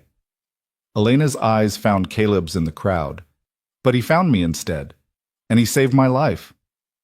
"Objection," Walter's attorney drawled, dramatic and prejudicial. "Sustained," the judge said. "Stick to the facts, Mrs. Turner." Elena nodded and continued, describing the marriage, Walter's arrival at the ranch, the confrontation. Then it was the defense attorney's turn. He approached with a condescending smile that made Elena's skin crawl. "Mrs. Turner, isn't it true that you were angry at Mr. Moore for remarrying after your mother's death?" "He didn't remarry. My mother was his wife." "My apologies. Isn't it true you were angry that he inherited your mother's property?" "The property was obtained through coercion while my mother was dying." "But you have no proof of that, do you? Just your word against a respectable farmer." "I have the testimony of everyone who saw what he did," Elena said steadily. "I have medical records. I have the scars on my body from his beatings. How much proof do you need?" The attorney's smile faltered. "Isn't it true that you married Mr. Turner very quickly after meeting him? Within days, in fact." "Yes." "And isn't it possible that Mr. Turner coerced you into marriage, just as you claim Mr. Moore coerced your mother?" Elena felt anger flash through her. "Caleb Turner has never coerced me into anything. He offered me protection without asking for anything in return. He's given me the freedom to make my own choices about my own life. That's the opposite of what Walter Moore did." "But you barely knew him." "I knew him well enough to recognize a good man when I saw one," Elena interrupted. "I knew him well enough to trust him with my life. And I was right to trust him, because he's never once made me regret it." The attorney tried several more tactics, but Elena held firm, answering every question with the same calm certainty. She was telling the truth, and the truth had power that no amount of legal maneuvering could undermine.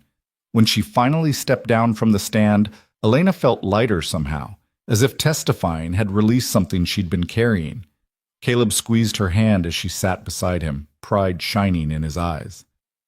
The trial continued for another day, closing arguments, jury deliberations. Elena and Caleb stayed in town at a small hotel, lying beside each other in the dark, hands clasped between them. "You were magnificent today," Caleb murmured. "Watching you face him down, refusing to be intimidated, I've never been more proud of anyone in my life."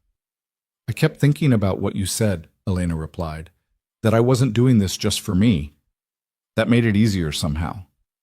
Tomorrow it'll be over, one way or another. And then we go home," Elena said, "and start our real life together."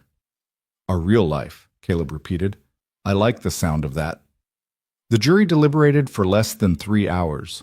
When they filed back into the courtroom, every face was grim. The foreman stood and read the verdict.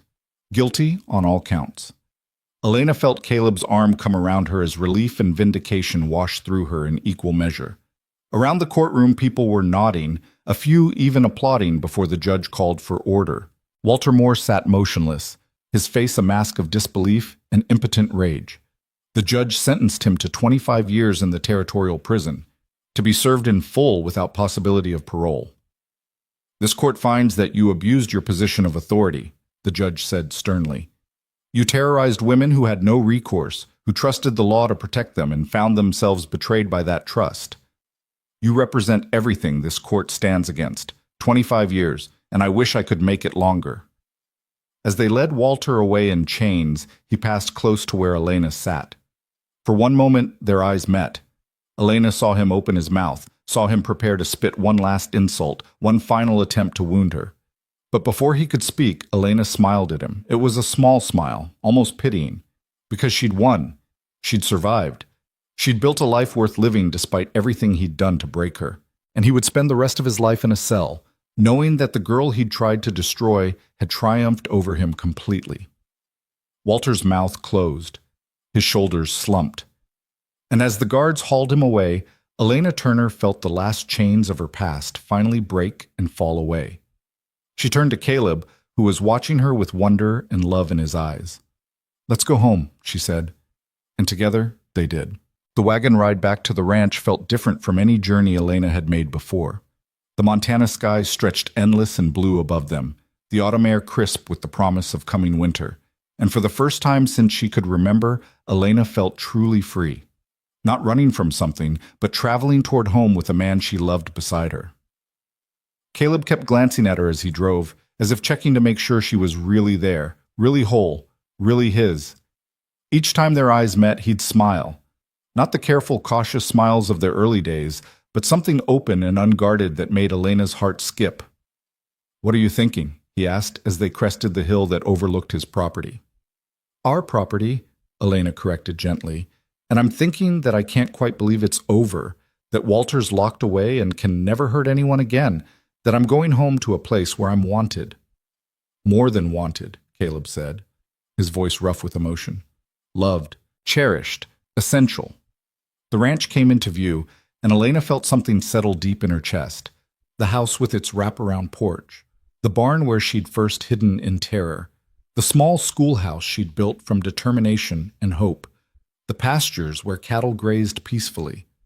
All of it was home now. Not a shelter or a hiding place, but genuinely home. Mrs. Chen must have been watching for them, because she burst from the house before the wagon had fully stopped. Her weathered face creased with joy. She pulled Elena into a fierce embrace, speaking rapidly in Cantonese. Elena still didn't understand the words, but the meaning was clear. "Welcome back. Well done. You're safe now." Pete and the other ranch hands gathered around, asking about the trial, offering congratulations and support. Someone had prepared a celebration dinner, and the long table in the bunkhouse was laden with food and drink. It wasn't fancy, beef stew and fresh bread, apple pie made from the last of the autumn harvest, but it tasted like victory.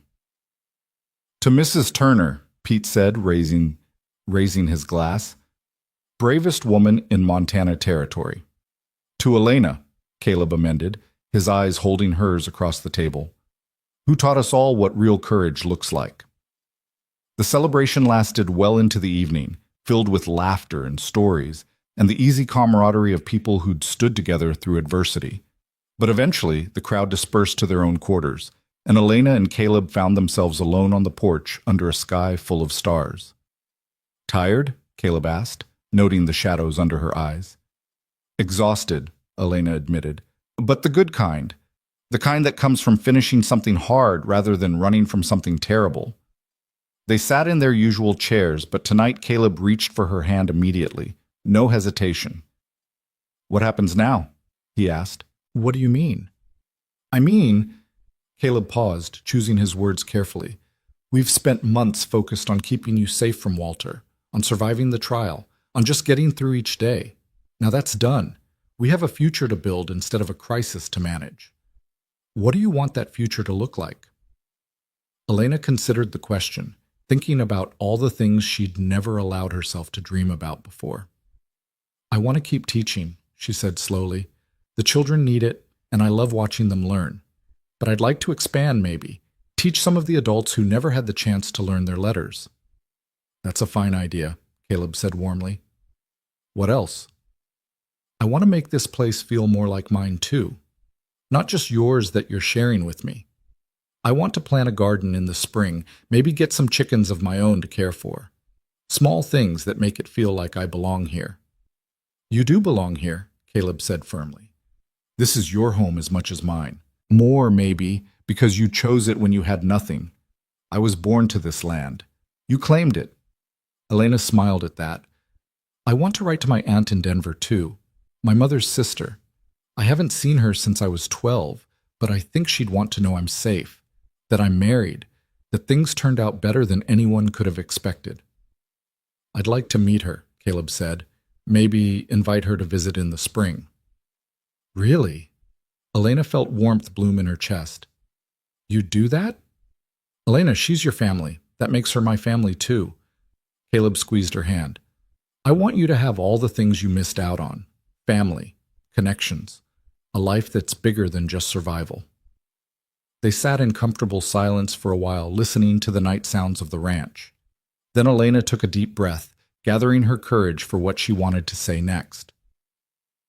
Caleb, I've been thinking about us, about this marriage. She felt him tense slightly beside her. What about it? When we married, it was an arrangement. Protection in exchange for, well, you never asked for anything in exchange, which was part of what made it safe. But now, Elena turned to face him fully. Now it's more than that, at least for me. And I want to make sure we're both clear about what we want going forward. Caleb's eyes searched her face in the starlight. What do you want, Elena? A real marriage, she said simply. Not just on paper, but in every way. I want to share a life with you, not just a house. I want... She faltered, feeling heat rise in her cheeks. I want everything that marriage means, eventually, when I'm ready. When you're ready, Caleb repeated, and there was no pressure in his voice, only patience. Elena, I'll wait as long as you need. There's no rush. We've got the rest of our lives. But I don't want you to feel like you're just waiting, Elena said, frustrated with her own inability to articulate what she meant.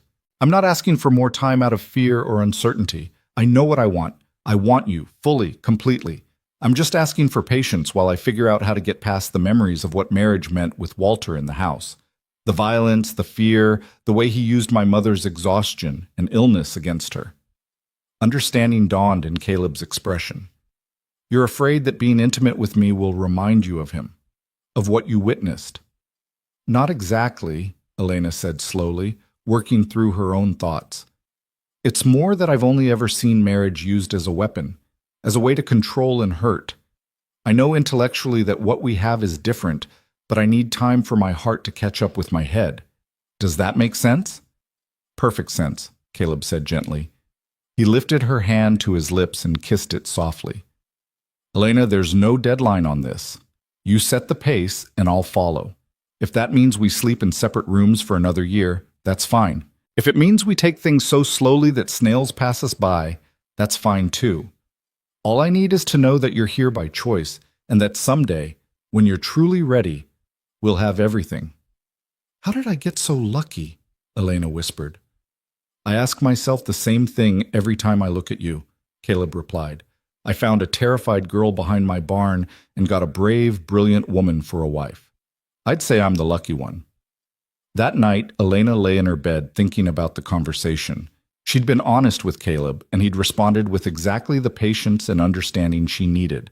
But more than that, he'd given her the power to shape their future, to decide when and how their relationship would deepen. It was such a stark contrast to everything she'd known before. With Walter, there had been no choices, no agency, no respect for what anyone else wanted or needed. With Caleb, there was nothing but respect, even when it must be difficult for him to wait. The next morning, Elena woke to find frost on the windows and the smell of coffee drifting from the kitchen. She dressed warmly and emerged to find Caleb already gone to morning chores, but he'd left a note propped against her coffee cup. "Teaching today?" it read in his careful handwriting. "The Miller children asked Mrs. Chen if you'd be back in time for lessons. They missed you. We all did." "See," Elena smiled, tucking the note into her pocket. She did have lessons planned, and she'd missed her students during the 2 days they'd been gone for the trial. The children arrived promptly at 9, their faces bright with curiosity and questions. Elena had debated how much to tell them about where she'd been, but she decided on honesty.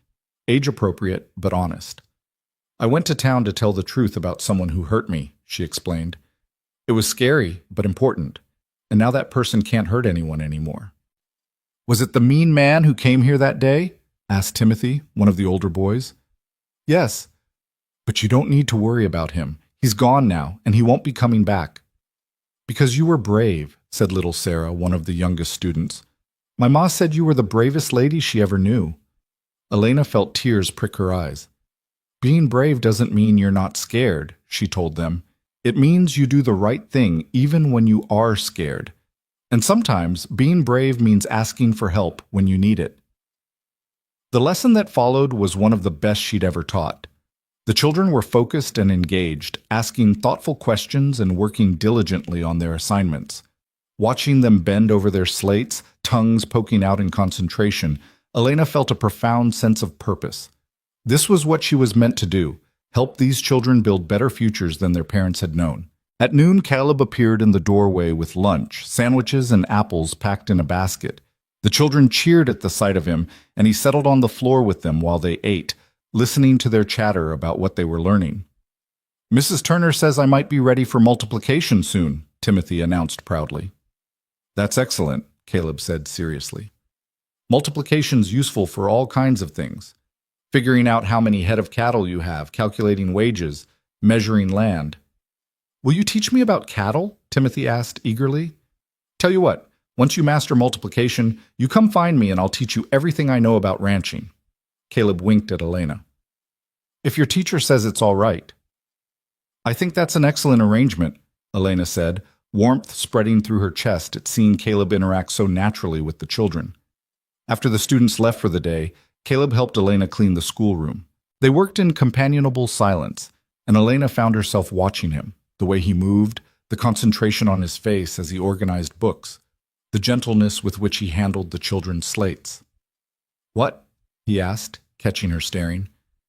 "Just thinking about what a good father you'd make," Elena said, then froze as she realized what she'd implied. Caleb's hand stilled on the slate he was holding. Are you saying you want children, someday?" "I don't know," Elena admitted. "I never let myself think about it before. But watching you with those kids today, seeing how patient and kind you are." She trailed off, unsure how to finish. "I'd like children," Caleb said carefully, "if we're lucky enough to have them. But only when you're ready, Elena. Only when the idea of bringing a new life into this world feels like joy instead of fear." "What if I'm never ready?" Elena asked quietly. "What if the trauma is too deep?" "Then we'll have a good life anyway," Caleb said simply. "We'll teach other people's children, care for the families on this ranch, build something meaningful together. Children would be a blessing, but they're not the only path to a meaningful life." Elena crossed to him and wrapped her arms around his waist, pressing her face against his chest. "How are you real?" she murmured.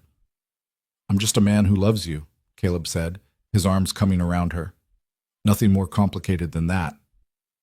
As October faded into November, life on the ranch settled into new rhythms. Elena expanded her school to include evening classes for adults, ranch hands who'd never learned to read, women who wanted to improve their writing, anyone who wanted to better themselves.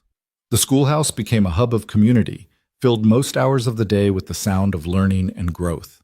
Elena also began corresponding with her aunt in Denver, carefully penned letters that started with apologies for the long silence and grew into detailed accounts of her new life. Her aunt's responses were warm and overflowing with relief that Elena had escaped Walter and found happiness. She promised to visit in the spring, bringing Elena's young cousins to meet their new family. "I can't wait to meet them," Elena told Caleb as she read the latest letter. "My aunt says the oldest girl is 8 now. I haven't seen her since she was 3. "We'll prepare the guest room," Caleb said. "Make sure they have a proper Montana welcome." As winter approached, Elena found herself growing more comfortable with physical affection. She'd kiss Caleb goodbye in the mornings without hesitation now, would curl against him on the porch in the evenings when the cold drove them inside early. Small intimacies that once would have terrified her became natural, welcome. One snowy evening in December, nearly 6 months after their marriage, Elena found herself standing in the doorway between her room and Caleb's, looking at the separate spaces they'd maintained. Her room was soft and feminine, decorated with things Caleb had bought her: a mirror, a quilt, curtains she'd sewn herself. His room was simpler, more utilitarian, but it held the essence of him: books on ranching, his father's old rifle, a photograph of his sister. 2 separate lives under one roof. But they weren't separate lives anymore, were they? They were partners in everything but this one final intimacy. Elena took a deep breath and knocked on Caleb's door. "Come in," he called. She entered to find him sitting on his bed reading by lamplight, still fully dressed despite the late hour. He looked up in surprise when he saw her, quickly setting aside his book. "Elena, is everything all right?" "Yes," she said, then reconsidered. "No, I mean, nothing's wrong, but I need to tell you something." Caleb stood, concern evident on his face. "What is it?" "I've been thinking about what you said, about waiting as long as I need, and I'm grateful for that, truly. But Caleb, I don't want to wait anymore." Elena's voice shook slightly, but she pressed on. "I'm not saying I'm ready for everything tonight, but I am saying I want to stop sleeping in separate rooms. I want to fall asleep beside you and wake up beside you. I want to stop treating this marriage like it might end at any moment and start treating it like the permanent thing we both know it is." Caleb crossed to her slowly, giving her time to change her mind or step back. When he reached her, he cupped her face in his hands, his eyes searching hers. "Are you sure? Because once we start down this path, I don't want you to ever feel trapped or pressured. If you need to go back to your own room tomorrow or next week or next month, that has to be okay." "It will be okay," Elena promised, "because you're you, and you've never made me feel anything but safe." She placed her hands over his. "I love you, Caleb Turner, and I want to be your wife in every sense of the word. Maybe not all at once, but starting tonight, I want to try." Caleb's expression transformed, joy and desire and tenderness all mixing together. "I love you too," he said, his voice rough. "More than I thought it was possible to love anyone." He kissed her then, deep and thorough, and Elena kissed him back with all the love and trust she'd been storing up for months. When they finally pulled apart, both breathing hard, Caleb rested his forehead against hers. "We take this at your pace," he said firmly. "The moment you're uncomfortable, we stop. No questions, no pressure." "I know," Elena said. "That's why I'm not afraid." What followed was a night of gentleness and patience, of Caleb checking in constantly to make sure Elena was comfortable, of Elena discovering that intimacy could be beautiful instead of brutal when it was given freely rather than taken by force. There were moments when old fears surfaced and Caleb immediately backed off, holding her until she felt safe again. There were moments of awkwardness as they learned each other's bodies, as Elena learned to trust physical pleasure instead of fearing it. But mostly, there was love. Steady, patient, transformative love that healed old wounds even as it created new bonds. When Elena woke the next morning, she was curled against Caleb's side, his arm around her shoulders, winter sunlight streaming through the window. For a moment, she simply lay there, marveling at the absence of fear. She wasn't afraid. She wasn't waiting for punishment or pain. She was simply content. Caleb stirred beside her, his eyes opening to meet hers. "Good morning," he murmured, a smile playing at his lips. "How are you feeling?" "Happy," Elena said, testing the word. "Really, genuinely happy?" "Yeah." Caleb's smile widened. "Me too." They stayed in bed longer than they should have, talking quietly about nothing and everything, reluctant to break the spell of the morning. But eventually responsibility called. Cattle needed tending, students needed teaching, life needed living. As they dressed, Elena caught sight of herself in the mirror. The woman looking back was almost unrecognizable from the terrified girl who'd hidden behind the barn 6 months ago. This woman stood tall, her eyes clear and bright, her expression peaceful. This woman knew her own mind and heart. This woman had been through hell and emerged stronger for it. "You're staring," Caleb said, coming up behind her and wrapping his arms around her waist. "Just thinking about how much has changed," Elena said, leaning back against him. "For the better?" "For the better," Elena confirmed. "Definitely for the better." The winter passed in a blur of contentment. Christmas came, and Elena helped organize a celebration for the entire ranch community. Gifts for the children, a feast in the bunkhouse, carols sung around the fire. She'd never had a proper Christmas before, and experiencing it surrounded by people who cared about her was overwhelming in the best possible way. In January, Elena received word that her aunt would indeed visit in April, timing her trip for after the spring thaw made travel easier. The news sent Elena into a flurry of preparation, planning menus, organizing the guest room, nervously wondering if her aunt would approve of Caleb and her new life. "She'll love you," Caleb assured her one evening as Elena fretted over curtains for the guest room. "How could she not? You're brilliant and brave and building a life you're proud of. But what if she thinks I made a mistake marrying you so quickly? What if she's angry I didn't contact her sooner?" "Then we'll explain everything, and she'll understand," Caleb said calmly.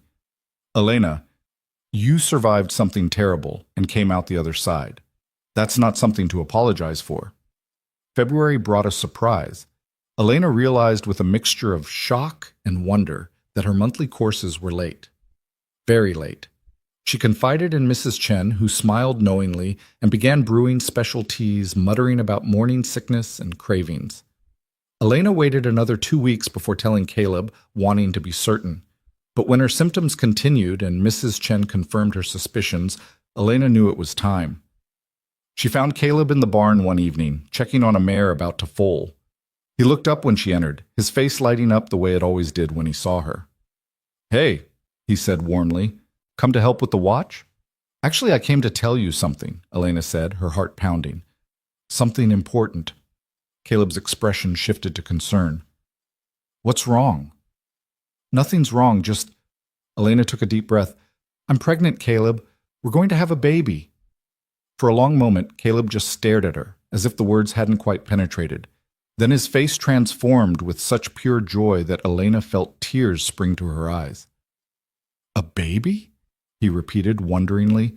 You're really pregnant," Elena confirmed, laughing through her tears. "Mrs. Chen thinks I'm about 2 months along, which means the baby should come in September." Caleb crossed to her in 3 long strides and swept her into his arms, spinning her around before carefully setting her back down. Sorry. Should I not be doing that? Is spinning bad for pregnant women?" "Caleb, I'm fine," Elena laughed. "I'm not made of glass." I know, but—" He placed his hand gently on her still flat stomach. "Our baby's in there.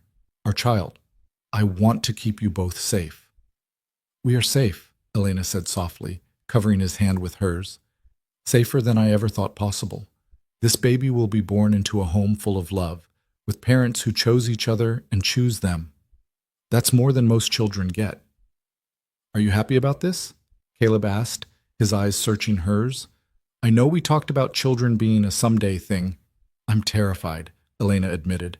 "Terrified of being a mother, of repeating my mother's mistakes, of not being enough." But Caleb, I'm also so happy I could burst. This baby, our baby, is proof that something beautiful can come from something that started in fear. That's powerful. They stood together in the barn, hands linked over the promise of new life, while the mare nickered softly nearby and the Montana winter wind howled outside. The months that followed were filled with preparation and anticipation. Elena's body changed, her belly swelling with the growing life inside her. She continued teaching until she got too tired, then reduced her schedule to mornings only. Caleb became almost absurdly protective, insisting she rest more, eat more, let him handle any task more strenuous than walking. "I'm pregnant, not dying," Elena protested one day when he tried to carry her from the schoolhouse to the main house. "I know, I just want to make sure you and the baby have everything you need," Caleb said, looking so earnest that Elena couldn't stay annoyed. "What I need is for you to stop treating me like I might break," Elena said, but she kissed him to soften the words. "I promise to tell you if I need help. But for now, I'm perfectly capable of walking 20 yards. April brought Elena's Aunt Margaret and her 2 daughters, Rose and Lily. The reunion was tearful and joyful, with Margaret holding Elena tight and whispering apologies for not finding her sooner, for not knowing how bad things had gotten. "I wrote to you," Margaret said, wiping her eyes, "after your mother passed. But Walter sent back a letter saying you wanted no contact with your mother's family. I should have known something was wrong, should have come anyway." "You couldn't have known," Elena said firmly. "Walter was clever about isolating me. But I'm safe now, and we have a chance to rebuild our relationship. That's what matters." Margaret fell in love with Caleb immediately, declaring him a proper gentleman and approving wholeheartedly of the marriage. She was thrilled about the baby, immediately beginning to knit tiny garments and sharing advice from her own pregnancies. The cousins were fascinated by ranch life, and Elena enjoyed showing them her school and introducing them to the ranch children. Watching Rose and Lily play with the other children, Elena felt another piece of her past click into place. She had family again. Not just Caleb, but a wider circle of people who cared about her and wanted her in their lives. Summer passed in a golden haze of happiness. Elena's belly grew round and full, and she felt the baby moving inside her, small flutters at first, then stronger kicks that made Caleb's face light up every time he felt them. "Strong one," he'd say proudly, his hand on her stomach. "Takes after their mother." Elena's students threw her a surprise party in August, presenting her with a cradle that Pete and the ranch hands had built from polished pine. It was beautiful, strong and sturdy, with rockers that moved smoothly and a small carving of a horse on the headboard. "For the next generation of Turner ranchers," Pete said gruffly, looking pleased with himself. "It's perfect," Elena said, tears streaming down her face. "Thank you all so much." The baby came in mid-September, on a day when the autumn leaves were just beginning to turn gold. Elena's labor was long and difficult, but she had Caleb beside her the entire time, holding her hand and murmuring encouragement. Mrs. Chen served as midwife, her capable hands guiding Elena through each contraction with patience and expertise. When the baby finally arrived, a daughter with dark hair and her father's eyes, Elena held her and wept with joy and relief and exhaustion all mixed together. "She's perfect," Caleb said, his voice thick with emotion as he looked at his daughter. "You're both perfect." They named her Sarah, after Caleb's sister. Sarah Turner, born into love and safety, and everything her namesake had been denied. The first weeks with a newborn were challenging, sleepless nights, endless feedings, the constant worry that came with being responsible for such a tiny, vulnerable life. But they navigated it together, Caleb taking night shifts so Elena could rest, Elena teaching Caleb how to swaddle and burp and soothe their daughter's cries. "I never knew I could love anything this much," Caleb said one night, rocking Sarah while Elena dozed on the bed. "Except maybe you." Elena smiled sleepily. "We made her. This tiny, perfect person came from us." "Best thing I ever did," Caleb said, looking down at his daughter's sleeping face. "Second best was marrying you." As autumn deepened into winter again, Elena found herself reflecting on the year that had passed.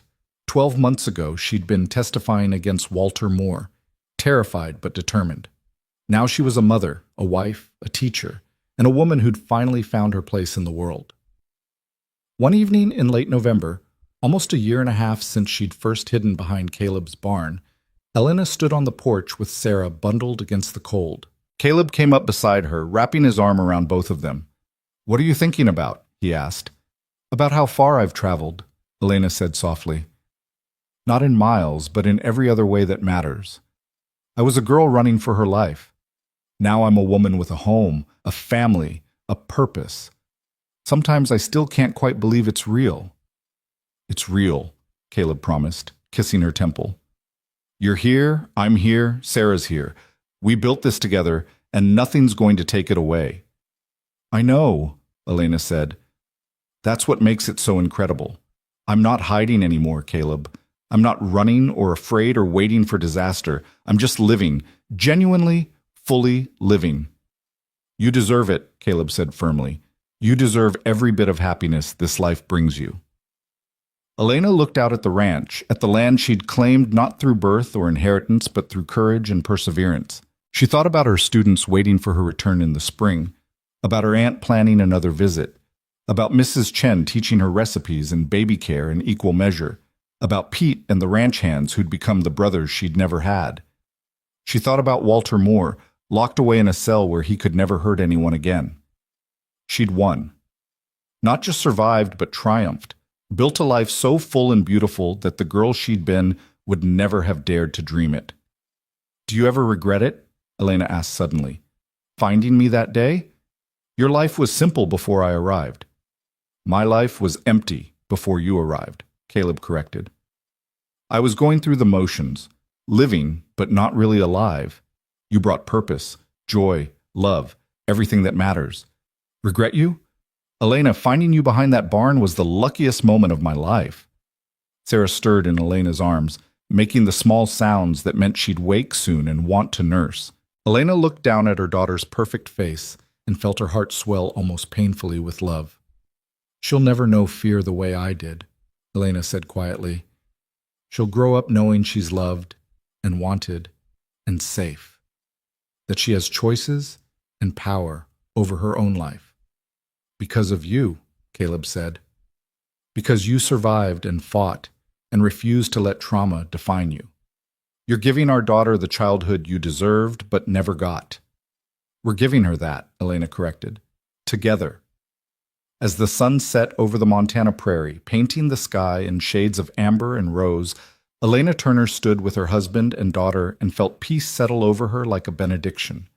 The journey from that terrified girl behind the barn to this moment had been long and painful, but it had been worth every tear, every fear, every moment of doubt.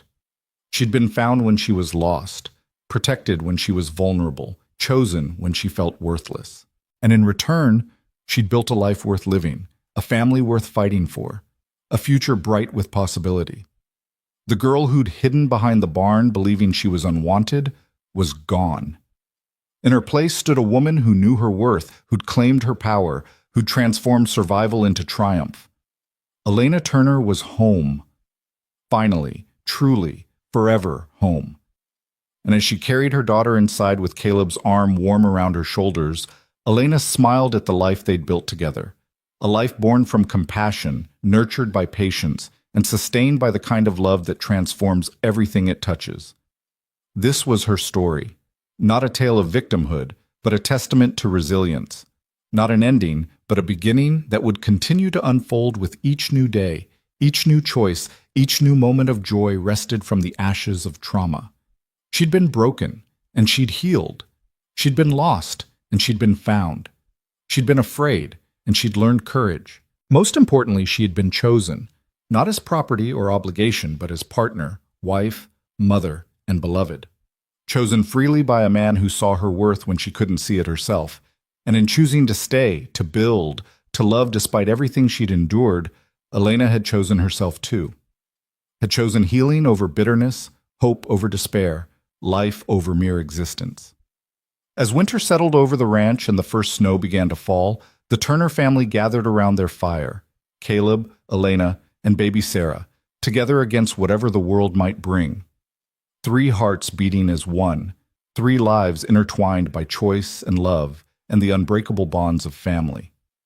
The cowboy had chosen the bride no one wanted, and what she'd given him, courage, purpose, love, and life, had changed everything. Not just for him, but for everyone whose life she touched with her determination to transform pain into possibility.